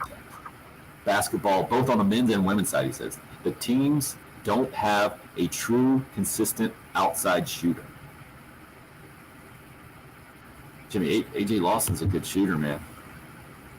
I get it. Maybe not a traditional just a shooter, but last night he was 4 from 9 from 3, 44.4%. It's pretty good. Now 6 for 17 overall shooting is not good, but I'm pretty sure, I haven't checked the latest stats, but I know a couple of games going into a couple of games ago, he was leading the SEC in threes made per game. So I disagree with that. On the women's side, I could maybe give you that. But clearly they have a lot of strengths that a lot of other teams don't have, being one of the best teams in the country. Let's continue with Jimmy's analysis here. The men's team has simply quit on the year. You can't watch last night's game and not come to that conclusion, I think. I understand what Jimmy's saying. They haven't played the way they did in years past. Frank says it's due to COVID. They couldn't practice like they would have if COVID wasn't in play. The true fact is this team was almost the same as last year. They should have been able to overcome COVID and play defense. Both teams can't make layups nor free throws. That's from Jim. That's that part about the makeup of this year's men's team being the same as last year's, and then they should have been able to overcome it and play defense. Yeah, the defense thing is, I don't get it either. I don't understand. And we haven't heard an explanation. We've seen an adjustment made, right? We saw Frank kind of pull the defense back, and clearly against Georgia, it's worked out really well. Against anybody else, it has not worked out well at all. And it's hard for me to understand. I get how Arkansas can roll up more than 100 points and roll last night. They're a really good basketball team. But how this thing has become the trend now in SEC play is hard for me to understand. Bill, you got an explanation for it? I know I might be asking you a very difficult question to answer.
On the live stream, sorry, to say that. But Jim might have done that remotely. No, I did that. Yeah, I might have that. But no, I disagree with the talent. Now, granted, I don't think that they're an all-world team, but I think there are some good pieces there. For people who say that the recruiting they didn't capitalize, I'll tell you this, and it's industry-wide belief. Recruiting, while they're not landing 4- and 5-star elite athletes, recruiting has gotten better since the Final Four. They've landed Wildens Levesque, Jalen McCrary, AJ Lawson, Jermaine Cousinard, are all guys who were more highly thought of in the recruiting industry post Final Four. I think Justin Minaya he is what he is. He's a very good role player. Minaya is never going to be the guy that you absolutely look at and say, like, man, all right, he should be the leading scorer in a 2010 guy night. But you have those guys. The point guard issue is kind of interesting. I don't think that Seventh Woods has been the answer. Jermaine Cousinard is not a point guard. That's been more than proven. AJ Lawson has not been a point guard, although they've tried to kind of shoehorn him into that role, much like they did Sindarius Thornwell. So the point guard issue, I think, is maybe the biggest one. But I also don't think that talent-wise, this is just some pathetic team. I've seen some really bad South Carolina basketball teams, really bad. Tim, you've seen them too. This doesn't, to me, qualify as a really bad basketball team. The team that Frank Martin, the first two teams Frank Martin inherited at South Carolina were bad basketball teams. This isn't one. It just hasn't clicked, come together, whether it's not caring, whether it's a bunch of individuals and not a team. We heard Frank Martin talk about trust. I don't know if any of us can just put a finger on what exactly has been wrong with this team. And I'll be honest, too. I can't put a finger on the inconsistency of the last 4 years. Win some games that you really aren't expected to win, but lose to a Stetson, lose to a – who all have they lost to the last 4 years? Stony Brook, Boston, bad Vanderbilt teams on the road. There have been head-scratching losses, not this year, not just this year, but in years past that you just can't figure out. Wyoming lost one season as well. Throw that one in the mix. Yeah, we've talked about it, and it's where the Gamecock basketball program is right now. That is kind of more the discussion than where this year is, because last night was just the latest when you dropped to 4-11 in conference play. And I was going back and I was trying to think, is all of South Carolina's wins this year in the SEC by more than 20 points? Nope, just 3 out of the 4. They did have the 6-point win at Florida. So those are the 4 wins. And then most of the losses by double digits. I think that's the really concerning part. And then where do you go from here? We've talked about it, and Patrick touched on some of the recruits coming in and the whole thing. But the state of the basketball program is tough for Carolina fans for sure. And dropping to 6-13, 4-11 last night, giving up more than 100 again. Not fun for anyone. The baseball story is a much better one for Gamecock fans. 19-8 last night against Winthrop. Give you a few more of those details. And I'm interested in getting Bill's take on this, because somebody hit us up on the text line. I think this was Jimmy. No, this was Kaiser, right after Jimmy. It says you don't have to sweep, you just got to win the series. Well, you definitely got to win the series against Mercer this weekend. We were just talking about this weekend's Mercer series, and Patrick was breaking down what they had done. We'll do that and get Bill's take on that when we come right back. 803-404-6100 if you would like to text or call into the show. It's the early game here on 107.5 The Game.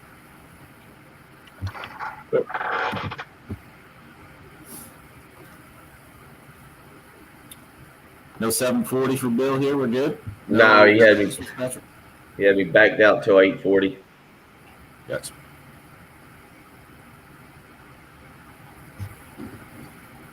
Everything all right there in the world? Yeah, I got stuck behind construction. Like, I had one of those big, wide load construction trucks. And if people know what I'm talking about, it was on the 2-lane road going from Lexington High School in between US 1 and 378, and it went down a little ways. That'll cut down on that. Added about 5 or 6 minutes to my drive time. That'll do it. I was doing good. I was doing pretty good getting back. Yeah. Ty says, was my text on the text line too hot for radio? It's just too much of a bummer, Ty. Nope, he's exact. If it's the same Ty that I saw, that's my opinion as well. Yeah, it's just, I think we have, he says, maybe it's not Frank, maybe it's USC. Almost no one has ever had success in basketball at South Carolina. Maybe USC is never going to be a basketball school, and USC is hurting Frank's legacy, because if I look back in history, Frank's career is a winner until he came to Carolina. I give you that. It's just the Final Four run kind of is the huge anomaly there. You go to the Final Four at South Carolina, but not at Kansas State. How did Frank Martin took South Carolina to the Final Four, and John Chaney never did that at Temple? My body.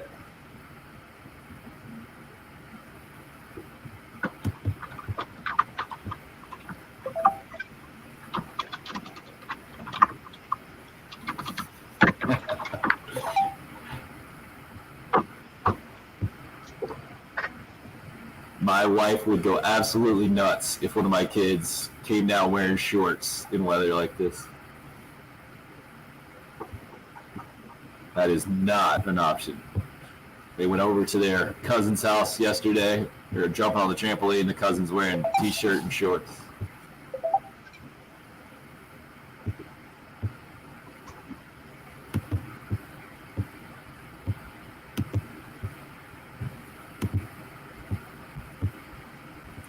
Patrick, the daily grind getting to you? Yeah. Can tell. Need me to get Pearson to try to fill in one of these mornings? Nah, this isn't the issue.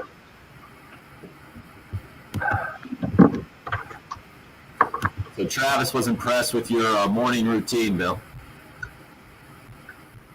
Travis? Yeah, that text just popped it up. Message.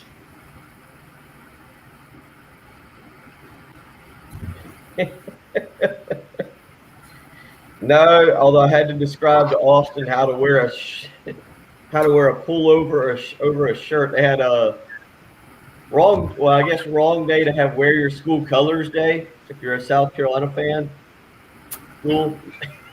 Oh, college school? See, that's not even a question in South Carolina. Ty, are you saying your hot take was lightning in a bottle? All right, we're coming back. Lighting. We'll go through some of the text so I can yell at people. Nah, we're good.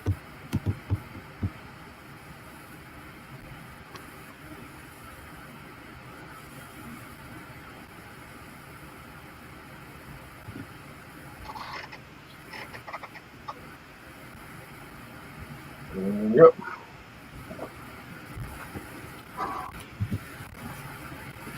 Got another great one on the text line. Watching intently changed to Liam Henry on the talk to text. Just like John Calipari earlier changed to Carla Perry. I'm 50 years old, the texter says, on the Cool Care Heating and Air text line, 803-404-6100. I've been watching, it says Liam Henry, he explained later, intently, since I was 8 years old. So he's got 42 years of basketball watching experience. By my math, that goes back to 1970. Clemson, South Carolina specifically, but the ACC, the old Metro Conference, now the SEC. My son has been watching effectively since his son was 11 years old, I think is what he's saying. He looks at Colonial Life Arena, the area around it, and the Metropolitan Center, the Metropolitan Convention Center, wonders how in the world Clemson basketball is better than South Carolina. He's 11, and he says, seems like good basketball players would want to come play here. I'm not quite sure what it's a really nice area, and sure it's a really nice arena, but I'm not sure what that has to do with the basketball program specifically. I mean, a lot of these really good basketball programs play in kind of old barns. I was talking about going to Fog Island Fieldhouse and Cameron Indoor Stadium we talked about yesterday. Bill, do you understand where he's going with that?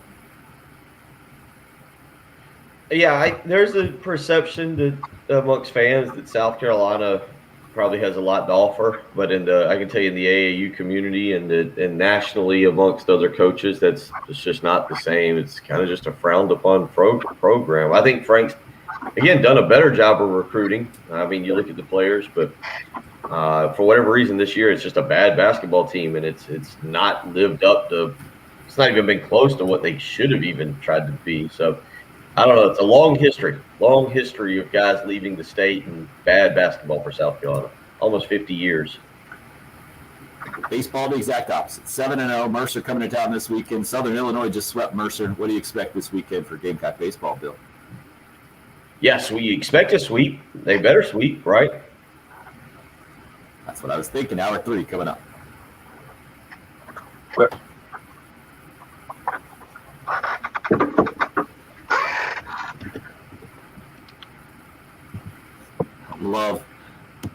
Love the Under Armour folks there for the basketball program.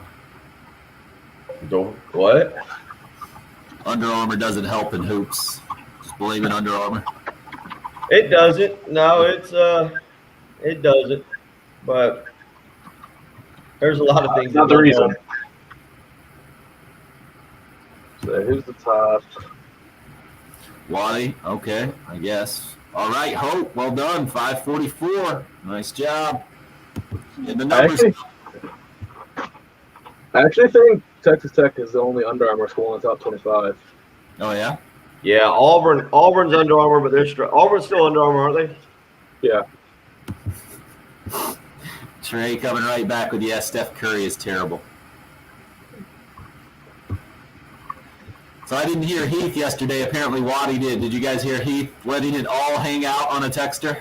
No, I didn't. I saw that on Twitter.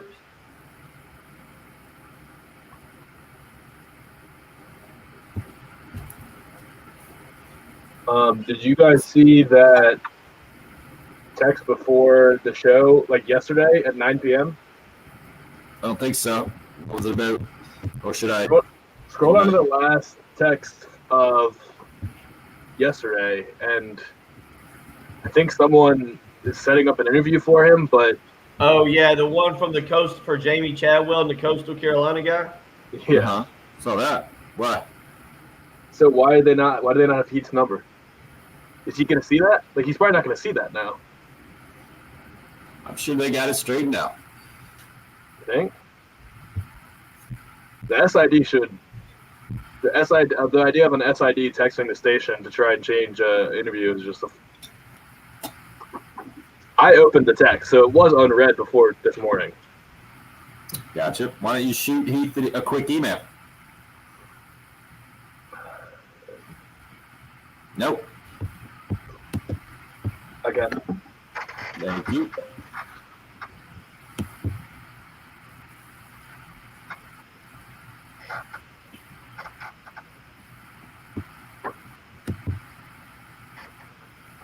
Oh, man.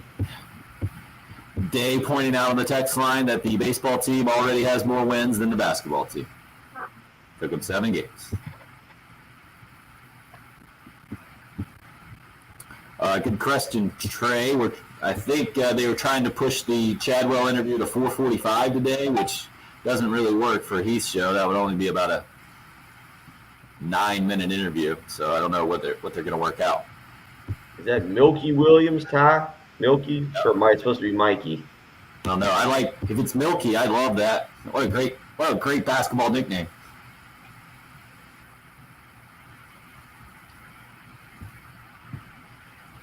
I think it's Mikey. I think we had a. I'll go with Malik. Can be all kind of things. I like the kid they got coming in. Look, I mean, I didn't think Seventh Woods. I didn't think Seventh Woods was going to be all SEC, but I thought Seventh Woods was going to be a capable point guard. Hadn't worked out. So the texter came back and says, I'm just saying that South Carolina has a lot to offer. You fly me into Columbia for a recruiting trip, take me to Colonial Life Arena, show me downtown Columbia, I'm impressed. Fly me into Greenville, Spartanburg, and drive out in the country to Clemson, maybe I'm not as impressed. Okay. College basketball recruiting is still the most dirty. It really is milky. College basketball recruiting is still the most dirtiest. It's insane how it works. So this guy's actually a Clemson fan saying that he fears South Carolina men's basketball ever harnessing their possibilities and turning into what the women's program has, because I think it's there for the taking. Fingers crossed they never figure it out. They haven't figured it out in roughly 50 years. I think he's safe. 45 years. I think a lot of people just have not left the state or like seen what else is out there when they say that there's no reason this team shouldn't be compiling top 25 classes every single year. I mean, I'm pretty sure there's not a lot to do in Lawrence, Kansas, and they are able to get some pretty talented kids to come there every single year. Well, you see, Texas Tech is probably about to land Enoch Boykin, the 5-star center. I mean, that was Lexington, originally committed to Michigan State. Huh? Lexington, Kentucky was so boring that we drove home after a night game through the night to leave Lexington, Kentucky, and they're able to convince the top players to come there every year. So.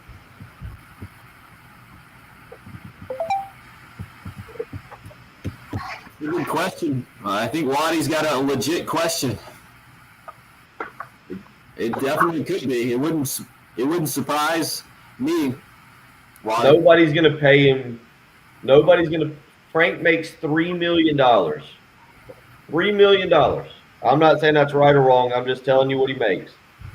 There is nobody that can match $3 million that would want Frank, and I don't mean that in a bad way. I'm just saying there's nobody that would do that. And on top of that, the schools that want him, and there are schools that want him, I don't think they can get to $2 million. Like he was mentioned for New Mexico. Y'all want to guess what New Mexico paid their basketball coach? This guy they just fired. I'm guessing it's not even 7 digits. If you're going at $900,000, something like that. Less than that, $775,000. Wow. Like that. All I'm saying is like New Mexico would take him in a heartbeat, but you figure they've got to get to 1.5 million. And then if you're Frank, are you really going to take $1.5 million? He's got 2 years left on his contract. I can see a situation where Frank basically just says, I'm coaching here 2 more years and then stepping away. Or I don't know.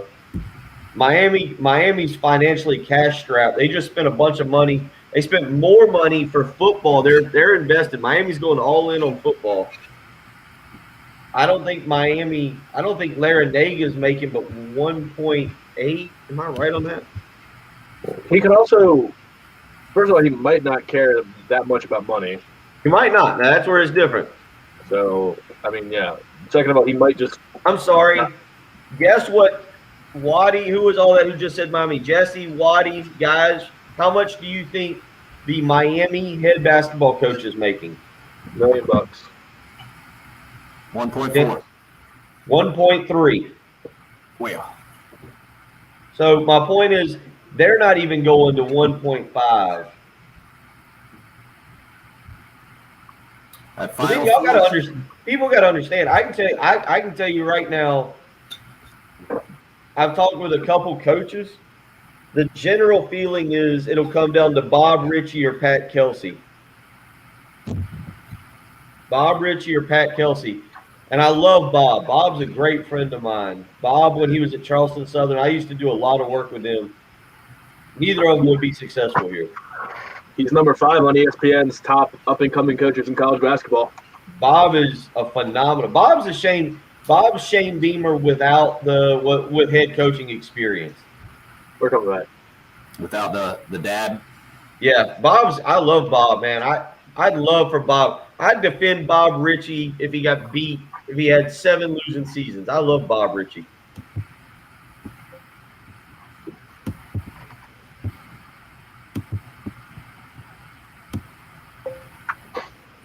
He's spazzing. Bill is spazzing out. You're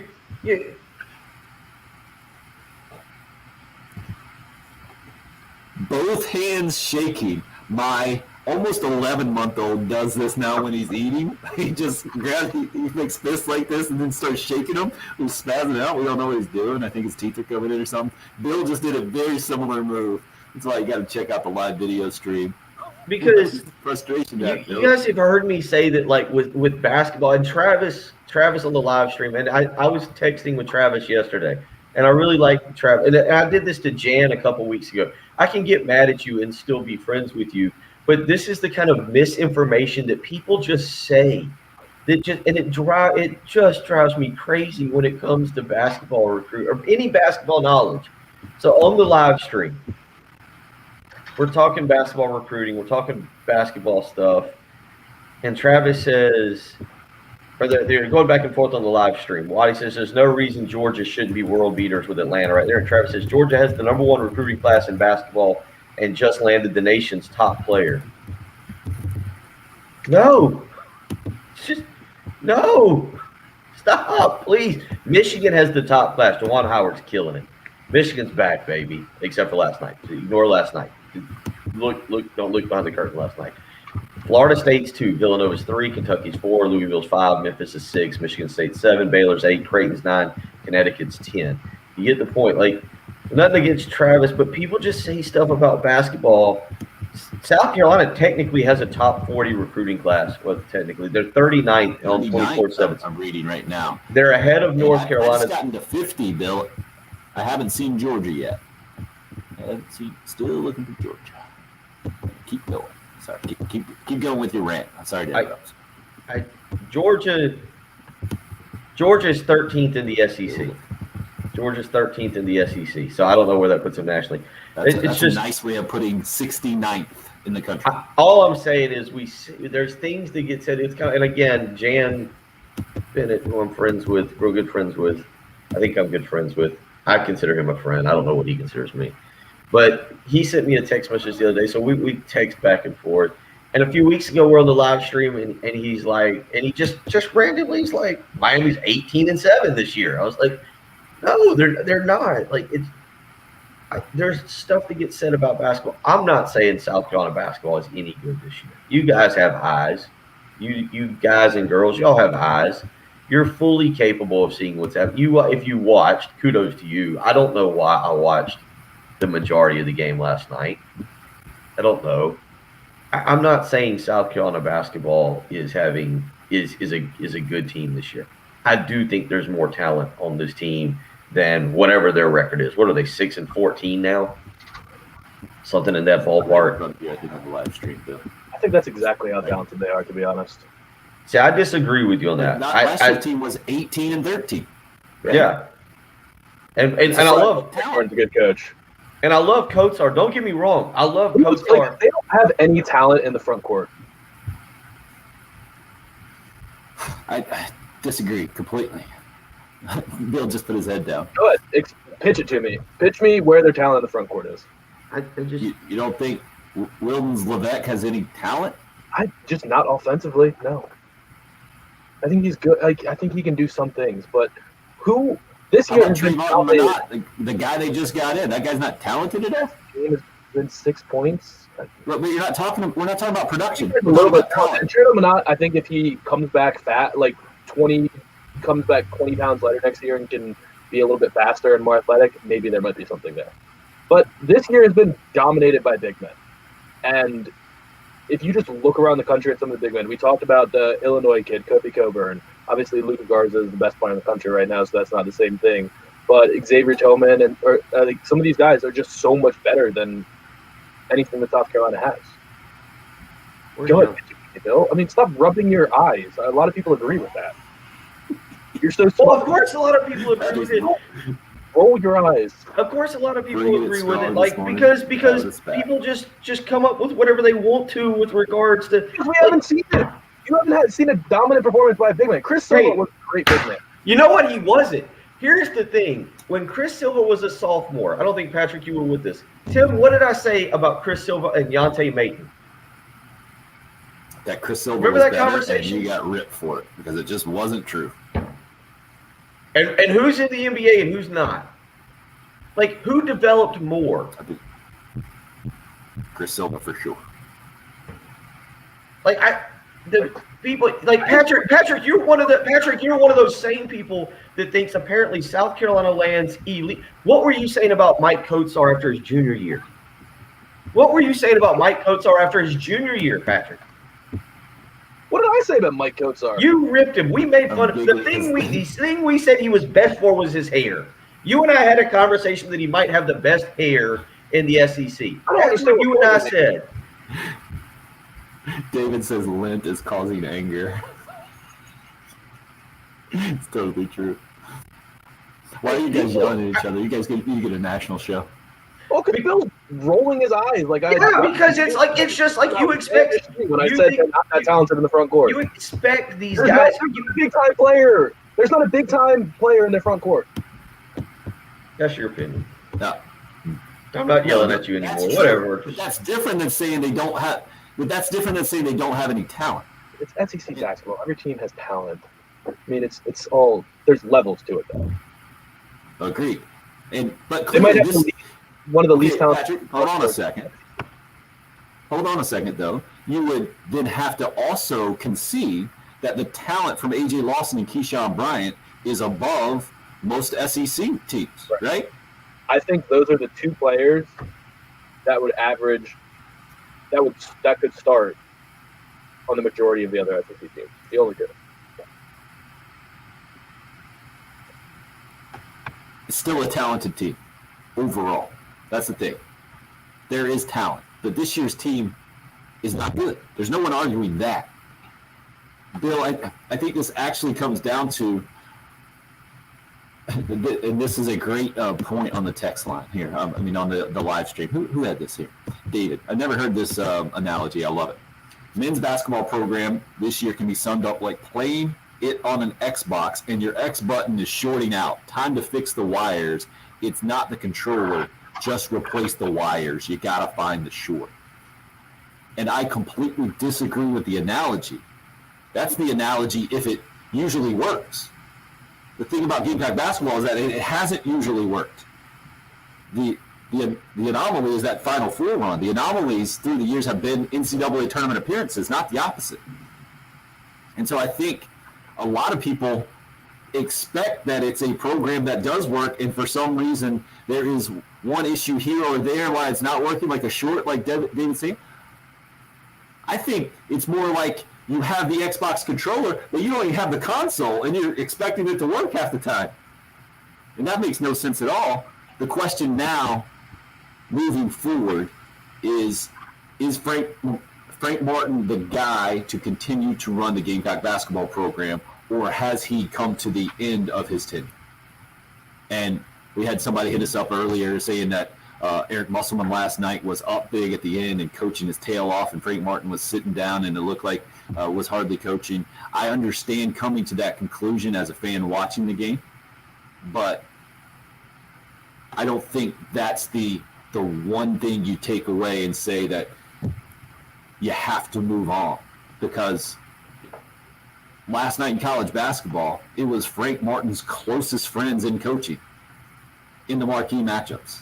It was Bob Huggins in West Virginia almost keeping Baylor from the first conference championship since 1950. It was Brad Underwood in Illinois going to Michigan and absolutely thumping them. So we know Frank Martin can coach. Those are his guys. And we saw it come to fruition and go to the mountaintop a few years ago. For whatever reasons, we haven't seen any kind of positive momentum come off of that Final Four run. And now we've seen it at the bottom, right? This is clearly the bottom of the Frank Martin era, because the first couple of years, everybody logically, rationally, patiently gave him a pass for Darren Horn's mess and cleaning that up. And the build happened. The foundation happened. It's just, Bill, I've never seen a program like this, having been built on defense and rebounding and toughness, drop out. But I've also never seen a college basketball season in the COVID year. So I'm willing to give a pass this year to some degree because of all the unique situations that have happened. This has been completely unique. But my question then is, all right, where does this program go from here? And can you get enough talent in, like Patrick's saying, to then compete consistently and get back to being anywhere close to an NCAA tournament team? And I think that is a large mountain to climb right now, just looking at what I saw last night, what I've seen for the last 8 games since Carolina's gotten back into a rhythm of a season, and then moving forward. Where are you at with that? Well, no, I mean, look, the season has been bad. They're not playing well at all. They're not playing together as a team. And you're right about the future. I can't even figure out what the future holds for this team, next year. Right? Trey Hannibal just needed a day off, which involved a game. I don't know if he's going to be back next year. I don't know what Seventh Woods is going to do next year. AJ Lawson's probably gone. I'm not trying to pick on Frank, but we know that part of Frank's thing is there are transfers.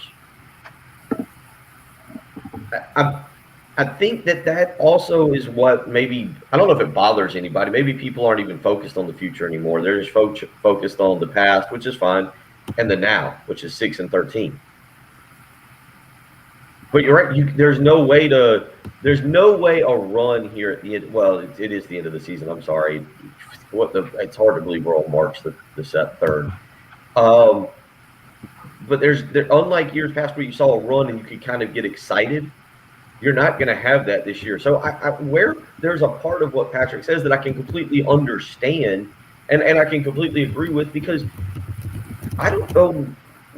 This is as uncertain a basketball future as I've seen in a long time, Tim. I'm trying to even go back to when I've seen a more uncertain future.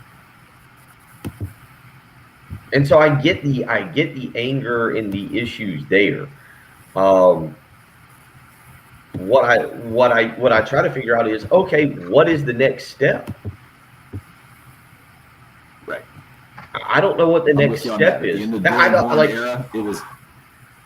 It was obvious at the end of the Darren Horn era. It was obvious at the end of the Dave Odom era. He was a coach on the back end of his career. Eddie Fogler always said he didn't want to coach well into his later years. So it became kind of obvious there as well. This one, I agree. And that's what I'm saying. Where are you at with the program as a whole? And if you want to have your head continue to explode with some takes, Daniel hits us up. Says, we don't have a consistent offensive threat with a scorer's mentality. AJ Lawson's the third leading scorer in the SEC, man. It's why this stuff doesn't add up a lot of times. Go ahead, Patrick. Thomas texted saying that Chris Silva averaged double-digit points per game. How many bigs have done that since? How many double-digit games do you think you've gotten from your 3 bigs this year? Double-digit sophomores? Well, McCrary had 2 double-digit points? I thought McCrary's had 2. Am I wrong? That one. I thought he had. I thought Levesque might have had 2. No, Levesque didn't have it. So, are you looking? Do you have a definitive answer? The answer's 3. The answer's 3, and okay. They were 10, 12, and 13. That's from Willens Levesque. You haven't gotten a double-double this year with rebounds on your team, except for Justin Minaya. Your bigs haven't given you a double-double. But Justin Minaya is a big on this team, right? And yeah, he's not that big, but he shouldn't be. Court talent. Yeah. And your best rebounder is 215 pounds and 6'6". That's a problem. That's a problem. No doubt.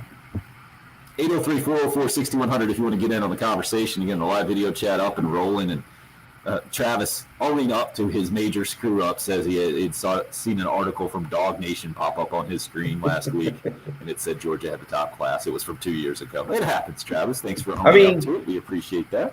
I would just say this. Silva, again, I feel slightly vindicated because Silva's sophomore year. Because don't tell me what Silva did his senior year, because he developed. And South Carolina will always get developmental big men. And this is where I roll my eyes with you, Patrick.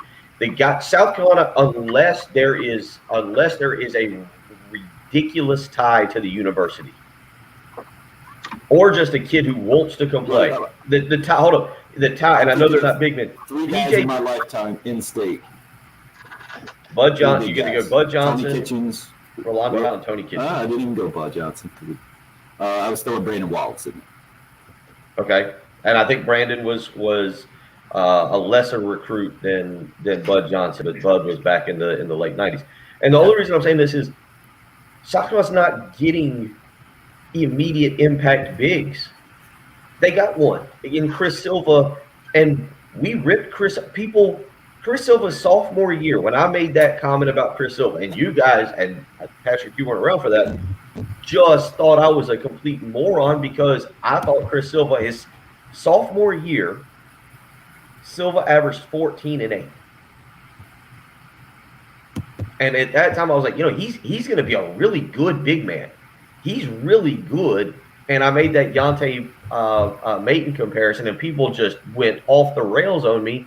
And Silva turned out really good. Now, I'm not saying Levesque or McCrary or Minot is going to be Chris Silva, because Chris Silva is potentially the best big – well, I shouldn't say this, but Chris Silva's the best big man to come through South Carolina in the last 40 years. The only one comparable. The only one comparable is it Terry Dozier? I always get Terry and Perry confused, but is Terry. Silva's the best big man to come through South Carolina. The University of South Carolina, not the state. And people act like they're not get. If you're a talented big man these days, you go spend your 1 year of college. Now you might go just straight to the G League, but you go spend your 1 year at Kentucky or at Kansas or at North Carolina or at Duke, and then you go to the NBA, and that's only because you can't go straight to the NBA. Talented true freshman big men are dinosaurs. Look at Patrick. I'm going to look this up just because Michael Carrera was a stud too, but Carrera wasn't really a post guy. You with me on that, Bill? You wouldn't consider him a big he man. He grew. I would say when he arrived, he was a post guy, even at 6'5", but he grew into the four. Remember the junior and senior year, they were trying to get him to develop into more of a wing and let him shoot the 3-pointer and all that. All I'm saying with the big man, Patrick, in a way, I'm not disagreeing with you, but I'm also, what I'm trying to argue is there's some kind of perception that South Carolina is going to land these generational big men or these really good big men that come in and instantly make an impact. Chris Silva was that guy, and people were upset with him his sophomore year. It wasn't a good basketball team. That didn't help either. But that's about the best big man you've seen. And you saw what he ended up developing into. Do I think by his senior year, Wildens Levitt can beat Chris Silva? No. No. But I think Wildens Levitt can continue to develop. And I'll be honest, Jalen McCrary, for a sophomore, I really like what he's shown. Both of them are right there to me. Both of them are right there on the Kotsar path. A lot of people after Kotsar's junior year just gave up on him. And then Kotsar was fantastic last year. I just don't know how you just jumped from they have to be generational big men. Like who's saying that? Nobody said that. But then for Clemson as a senior who was not like incredibly highly recruited, he is so much better than everyone in South Carolina's front court right now. So much better. So you're saying the seniors a lot. So what you're telling me? Hold up. What you just made, you just made my point. So you're saying the senior is better than the sophomore. Is that what you're telling me? Is that still the average? All right. Let's go to break. So you're saying the best big man, the guys I just pointed out, the best big man that South Carolina Bigger as a sophomore. You've gotten three double-digit games from your three big men this year. 3 in the entire season. You haven't gotten a single double-double. They've gotten double-digit rebounds one time. Brilliant. You're right. You're saying the best big man South Carolina's had in 30 years is what these guys should be.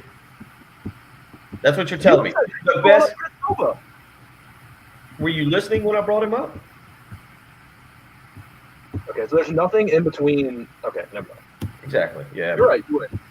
Yes, you win. I do win. I'm aware I win. They're incredibly talented in the front court. Who said this on the live stream that you guys need to get your own show from like 10 to 12 where you just talk about a dozen national topics? Hey, Patrick, your boy Amir Sims. Your boy Amir Sims averaged 8 and 5 his sophomore year. Levesque is averaging 6 and 5 right now.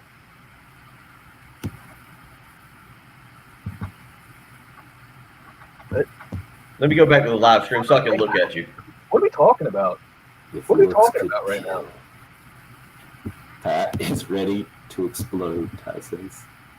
Lent is tough. This is fun. 803-404-6100. Greg, I just got a text message. Trouble in paradise. You and Patrick.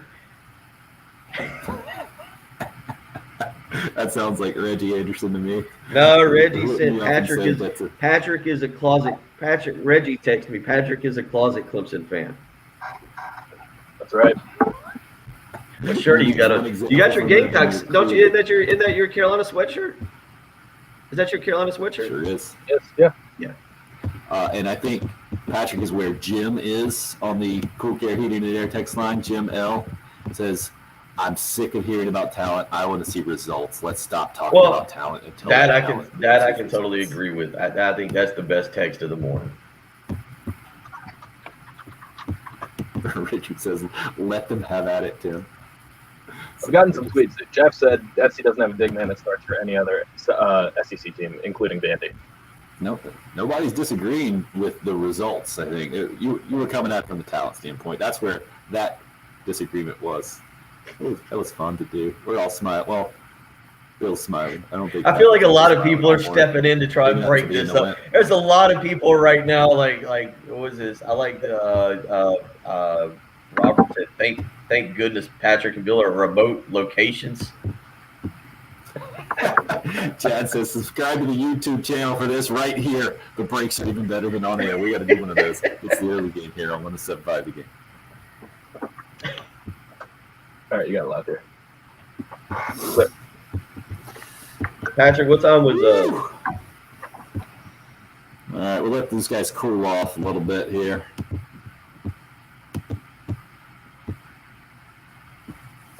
Need to tell you about Zero Res. You need some help around your house? I certainly do around my house these days. 8- and 6-year-old just started first baseball practice. Actually, kind of didn't happen because the field wasn't in good conditions last night. But fortunately, that hasn't added to the mess yet around my house, in my house. Zero Res has helped us out a couple of times with that. Come and clean up my carpets. They've cleaned an area rug for me, freshened up the tiles in both the kitchen and the bathroom, and done a great job.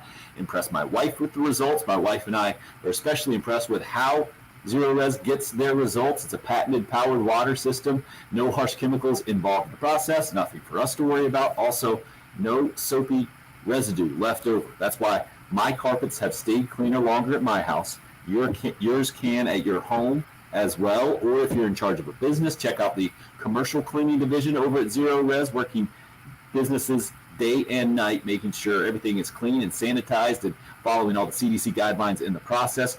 Give them a call right now. You can get a great deal. 3 rooms of carpet cleaned, only $109 when you mention me, Tim Hill. 803-262-4020 is the number. You can book online. ZeroResColumbia.com is the website. It's Zero Res. Spell it backwards or forwards. It's the right way to clean.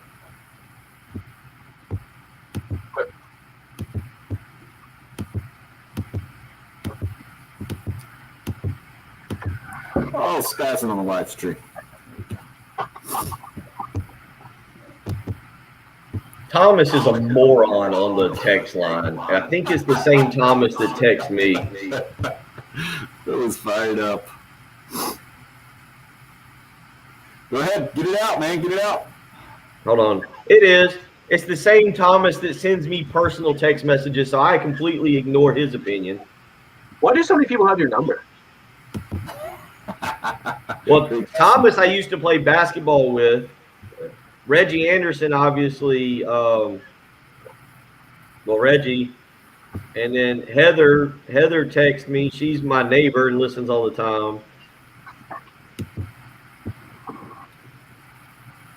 Good call, David. He said go to break so they can cuss each other. We haven't elevated our program to that point yet.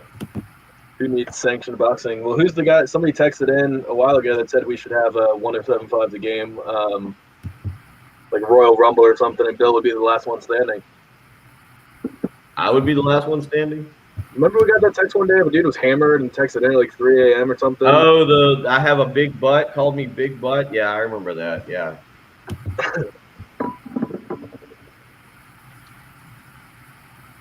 All right. Thank you, Darren. I meant to get that on earlier. Thanks for hitting us up on the live stream with that. It was Darren and Hope giving the shout out to Swansea girls, I believe, playing for a state championship today. Yeah, there we go. There's Hope. Noon today. First championship chance in 68 years. Impressive. Yeah. Noon on a Wednesday? How about that, huh? Oh, I'm sorry. I said Swansea. I meant to say Saluda. Thank you, Hope. And now back to the fighting, where Chad expects us to get another 100 subscribers by the end of the show. Bill Morgan has pretty much figured out what I'm saying without me saying it. And that's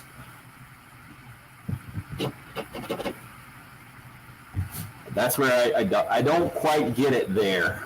I get it. It's bad, Bill. It sounds like you're ready to hop off a cliff. Well, it's just also, and it's nothing against the Travis, but like it's stuff like that that just drives me insane because it's like people just hear stats and they're like, yeah, that's what's going on. Jim Larinaga is 18-7 right now. Yeah, Georgia's got the #1 recruiting class in basketball. It's like with basketball discussion, it's just kind of, and I'm not picking on Travis and Jan. I can say that out loud because I actually talked to those people away from the show. I think what you're really upset with, though, Bill, is that the South Carolina basketball product continues to be what it is instead of an NCAA tournament quality team. But it's never been an NCAA. It's won 5 times in 45 years. 5 times in 45 years does not make you an NCAA tournament quality program. I agree.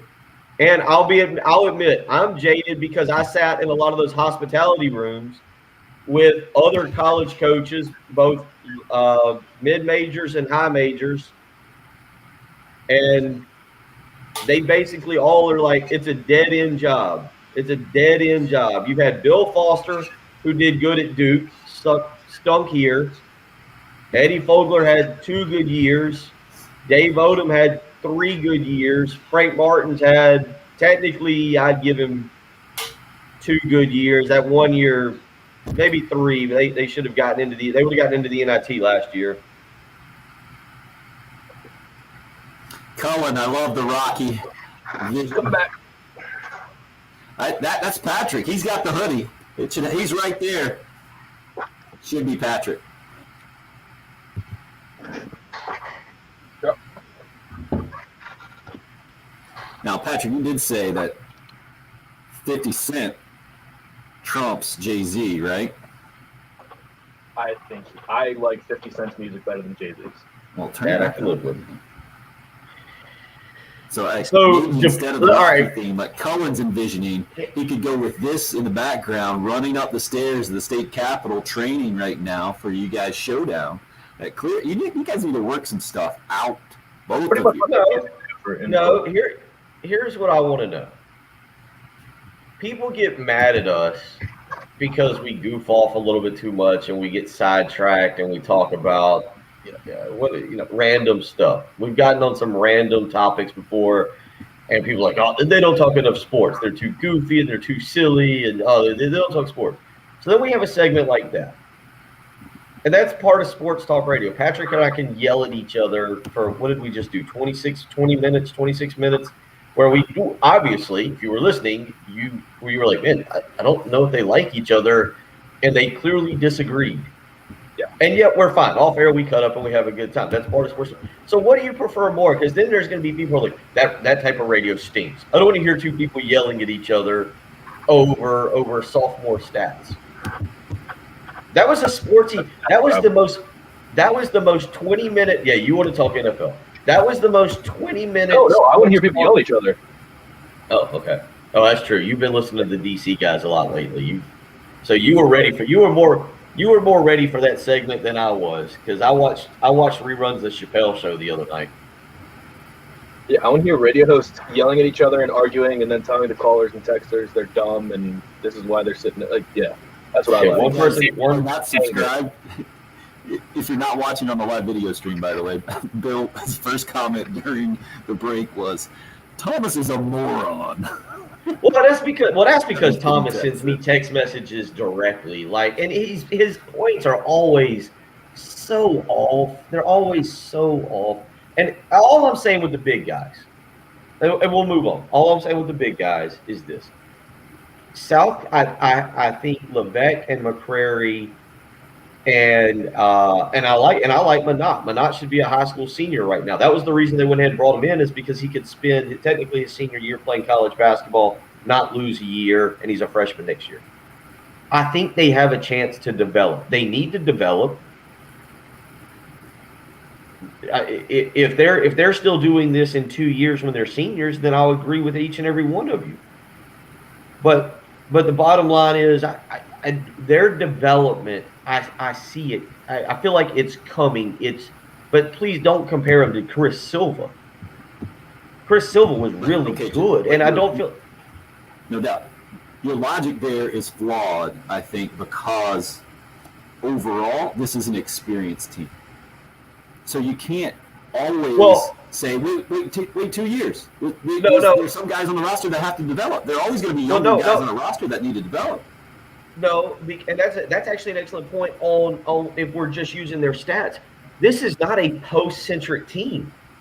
This is a team dominated by guards. Couisnard, should be dominated by guards. Couisnard's not having a good year. But where's the ball handling, the shots? Where is everything coming from?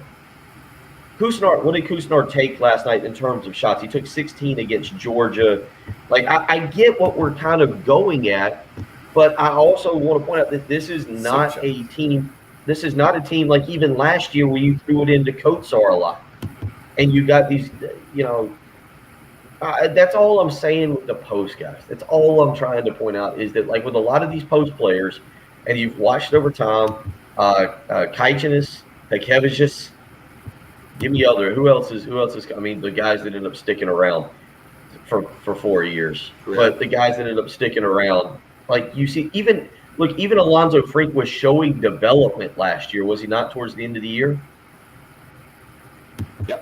There was development. So all I'm saying is with these big guys now, will Levesque and McCrary take steps forward next year as juniors? I don't know. I can't promise that. But if you follow the model of what's tend to happen under Frank with post players who stay, and that's a big part. I get it. That's a big part.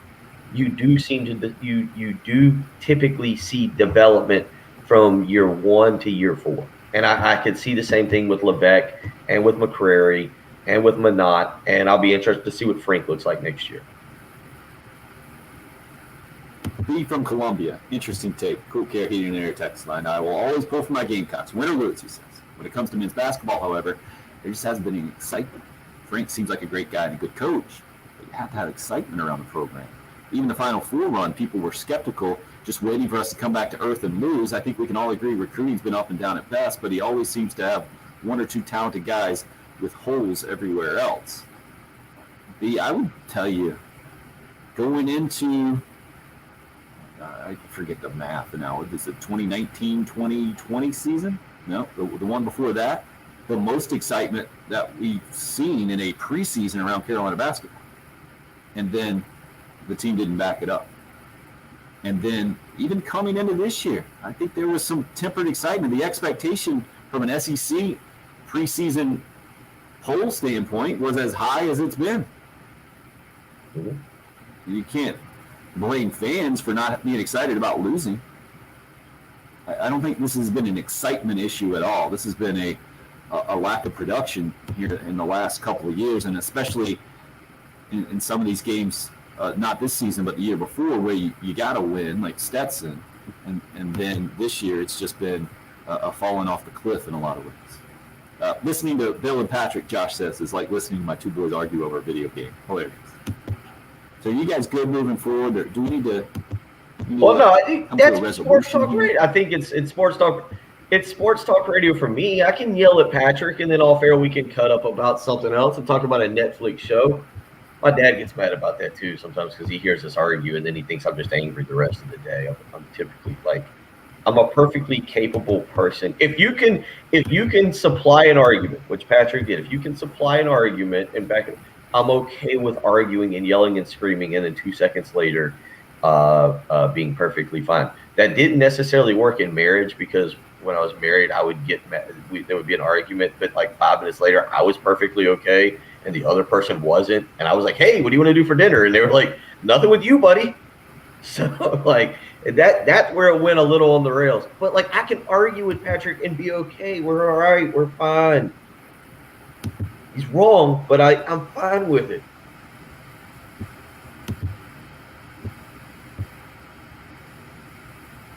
Four of the top 5 leading rebounders in the SEC, sophomore. Top 3 scoring forwards in the SEC, sophomore. Are they projected as top picks? Who are they? Give me the names and tell me if they're first round picks. Dylan Disu, Vanderbilt, no. Boone Smith, Mississippi State, no. Emmanuel Miller, Texas A&M, no. Kumani Kamara, Georgia, no. The only senior in that group is Jeremiah Tillman. I don't think he's the first round pick. I don't even know if he's going to get drafted. I haven't really seen his name on my Disu's out for the. Did you see that? I saw that last night. Disu's out for the year, and Scottie Pippen Jr. apparently didn't play last night. I didn't stay up for that game. Brendan Wofford, the leading scorer of all forwards in the SEC, and he might get for something too. It's also American, so he's the one that's The outlier. Well, and look, and you've got one person on the text line who just listening comprehension is not good because he's like, Bill thinks our front court is pretty good. I don't think the front court is pretty good.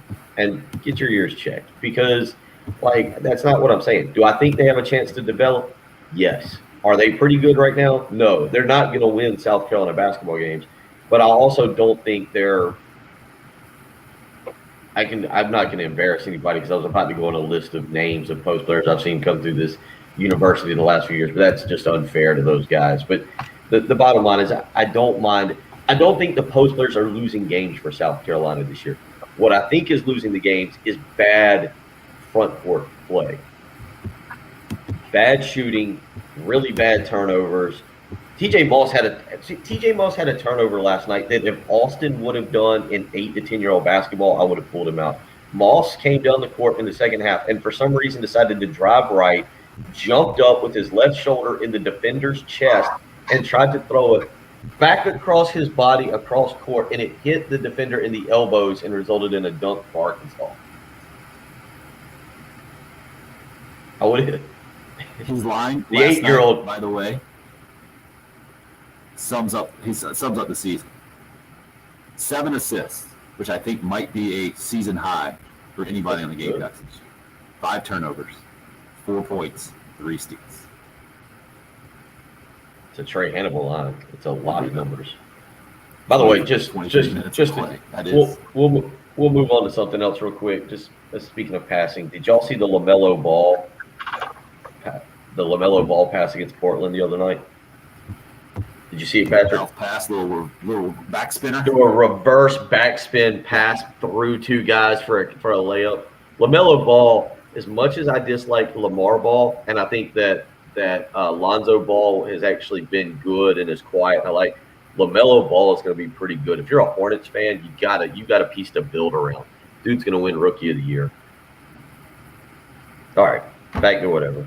Go ahead. I'm sorry. Bill's all over the map today. I switched coffee this morning. He's got a grin out of him. Oh, that's what it is, huh? Switch the coffee. Tim Hortons giving up everything for Lent. Tim Hortons coffee. I went away from the coffee for wellness. It's Tim Hortons coffee this morning. Tim Hortons. A buddy of mine gave it to me. My camera. You have that fighting Canadian spirit. Right? Yeah, you are approaching this show a lot like a hockey player. I love it. 803-404-6100 if you'd like to get in. Buddy Justin tweeted in a little bit earlier. When did Max Kellerman and Stephen A. join the early game? See, do y'all like that more, or do you like the coffee talk? Do you like that more, or do you like the coffee talk? Because I feel like we get yelled at for both. Stop asking. I want to know. That's what happens when you ask about it, and that's part of the show, man. And Ray Finkel did want to point out that Williams Lebec in his final home game in the sophomore year played 4 minutes, no fouls. Is there an injury I'm unaware of? That's an interesting point. I actually felt like you played more last night. I didn't realize that. Nope. 4 minutes, no points, 1 rebound, no fouls. It's not good. It's not a good thing. Of course. 404-6100. Excellent analysis, but not good. No, Chris Silva played like 15 minutes his senior year and a loss to Augusta State in an exhibition game. So maybe Frank was proving a point last night. Also, it's good. Well, Chris Silva stepped on the court and had 2 fouls.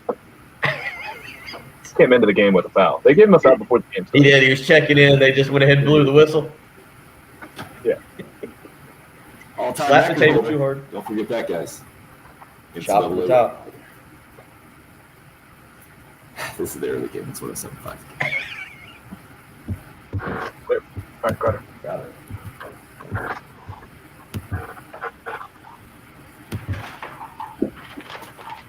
And yeah, everybody, sometimes when you argue on radio, people think, Tim especially thinks, oh, you're all fired up, you're angry this morning, you're in a bad mood. That's not the case. It's energy. It's a Wednesday morning. There's things that make me happy. I'm perfectly happy. You know, one of the things that made me happy this past year. Last year, I bought a new place. I used the mortgage guru, Jacob Crowder, with First Palmetto Bank. He was able to help me get a great interest rate. I was able to save money. It makes me happy each and every morning. I'm sitting here right now. I'm looking out over the lake. I'm perfectly fine. I like debating and arguing. People that know me enjoy that. People that know me also know I like saving money. With Jacob Crowder, the mortgage guru, that's exactly what I did. And you need to do it too. That way you can debate a little bit more, get some of this energy out, and then save money. Or when you buy a new home, maybe some of you want to buy a new home, you can feel great about your purchase because you get a great low interest rate. He's not just a mortgage guru. He's making people happier each and every day. That's Jacob Crowder with First Palmetto Bank. Give him a phone call, 803-719-1005. That's his cell phone. It's 8:45 right now. You can shoot him a text message. You can give him a phone call. You can also email him the letter J, Crowder, CROWDER at firstpalmetto.com. That phone number again, 803-719-1005. Give him a phone call. See how much he can save for you right now. Jacob's helping people save $200, $300, $400, even $500 on their monthly mortgage payment. And again, if you're looking to buy a home, interest rates are low. It's a great opportunity. But find out for yourself. He's a mortgage guru, and he's a mortgage guru for a reason. 803-719-1005. That's Jacob Crowder with First Palmetto Bank. Quick.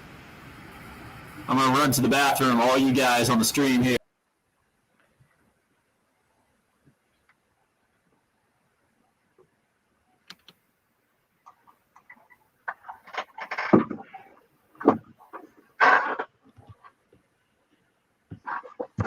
Kevin, what do you tell you learned yesterday that this show is supposed to be negative? And Jan's just throwing shade now. I don't want you to see all of me. I mean, shoulders up, buddy. This is where all the good stuff is. Did you see the Tom Cruise video yesterday? The fake? So that's not Tom. I saw where deep fake videos are going to be a massive issue now. Yeah. I mean, did you watch the video? I didn't watch the video. If you just type in Tom Cruise on Twitter, it'll be the first thing that pops up. What's he saying? Nothing. It's just him taking a golf swing. He says like something. Let me see what he says. Hey, listen up, sports and TikTok fans. What's up, TikTok? It's just like a fake TikTok of him swinging a golf club. It's terrifying. It did look exactly like him. I didn't know what was going on. I mean, I didn't watch the video just because it's Tom Cruise. I don't need to see it. Well, it's going to make everything you ever see. It's going to make you question every video you ever watch. Well, I did see like part of an article that said that, and it said it was deeply disturbing for the entertainment industry. And I felt like that was very dramatic, so I just didn't watch. Well, now if an unsavory video comes out of someone, they can just be like, "Nah, that's a deep fake," and that'll be like a reasonable excuse. And Hope follows the guy on TikTok. How many of y'all are on TikTok? I've refused to get on TikTok. The voices, they do deep fake. The first deep fake that came out was just audio of, it was Joe Rogan's voice, but it wasn't a person talking like him. It was actual, like, they did something electronically to like find sound bits of him or something like that, and were able to make it electronically. It's wild. Wow. Yeah, I don't. They have done like, I don't know. They've done it in movies though. In the Star Wars movies, they've had two really good holograms of Carrie Fisher and Mark Hamill. So I don't know.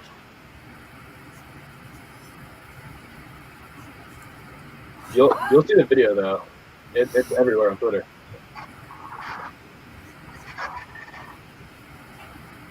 Yeah, right, Hope. I bet you're dancing with your daughter, your sons, creating those TikTok videos.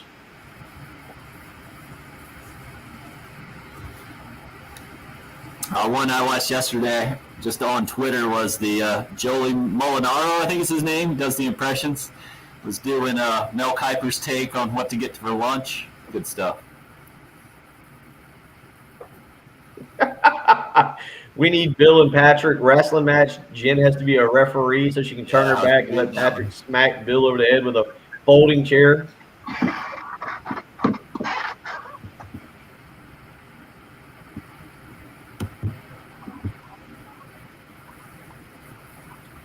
We're back.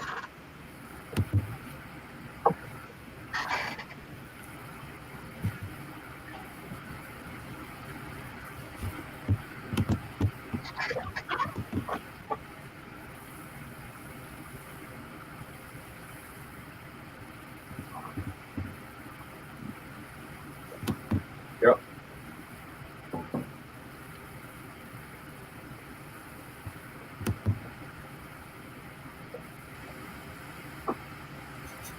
Bill, you're not Linda Richmond, Ethan says. Saw that, Give me yeah. more Bill and Patrick argue time. Well done. The We can coffee do it, talk Pat. reference for Saturday Night Live.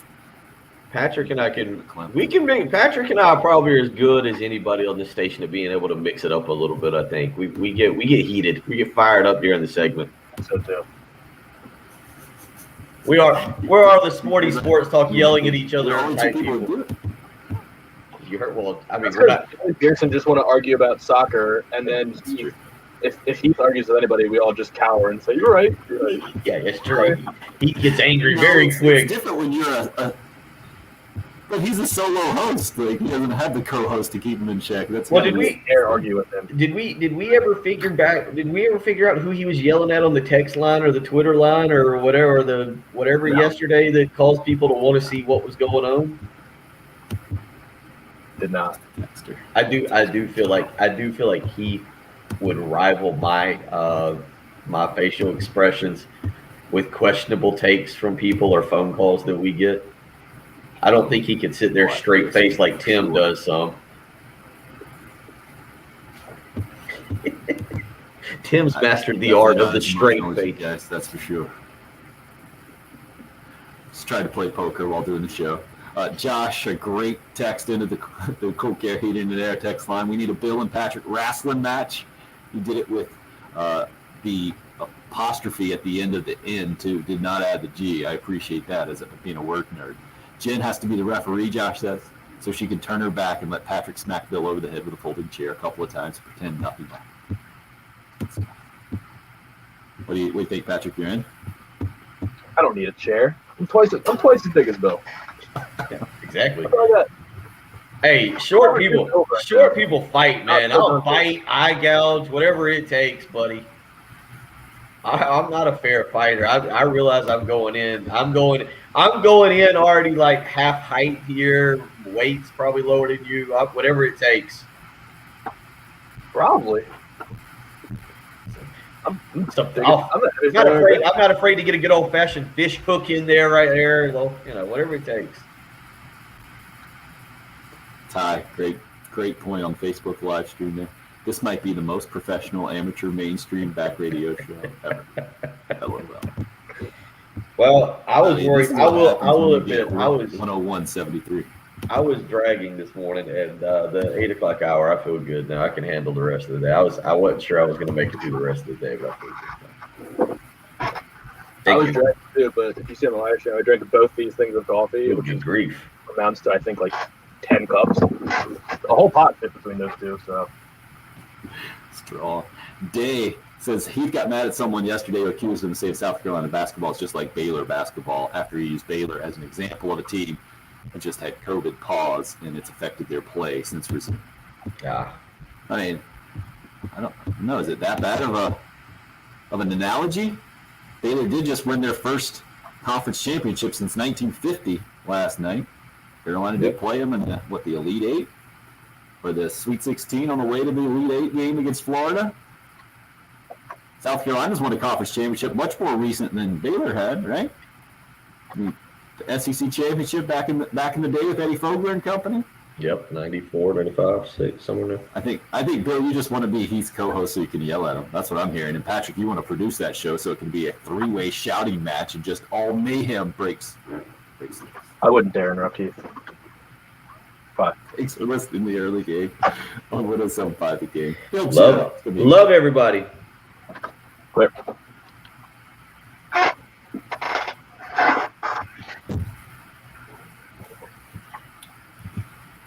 Woo, that was was something. That was so good. I even forgot that it looks like there'll be no rain today, and there'll definitely be a soccer practice. That's a bad thing. That just means I'm not getting home till 7:30 and tired. I don't know what's on television tonight. Wow. Bay Hill starts tomorrow. That'll give me something. I actually watched a little bit of the Red Sox Rays on television yesterday too. All right, you guys got any final parting words for the live streamers? No, you know what? I think everybody enjoyed watching it today. I think they saw what it looked like instead of guessing if we were actually like coming to blows in studio. I think they enjoyed it. Hope everybody enjoyed it. Lonnie thought it was ready to go. That's all that matters. Patrick, what about you? Did you enjoy it? I did. It's a good ending. End with a bang. We did end with a bang. Later, boys and girls. KT, way to hang the whole time. Jason, appreciate it. See you guys again tomorrow morning. I'm expecting to get a little cord today in the garage delivered and being able to plug into my laptop with radio audio. We'll see. So I might come in. I might be the bitter guy tomorrow yelling at everybody if it doesn't work. If it doesn't show up, that means we got to try. Well, we got Kerry Tharp tomorrow. So If it shows up and it doesn't work, that's when I'm going to get bitter. If it doesn't show up, doesn't show up. I'll be okay. All right. See you guys. See ya.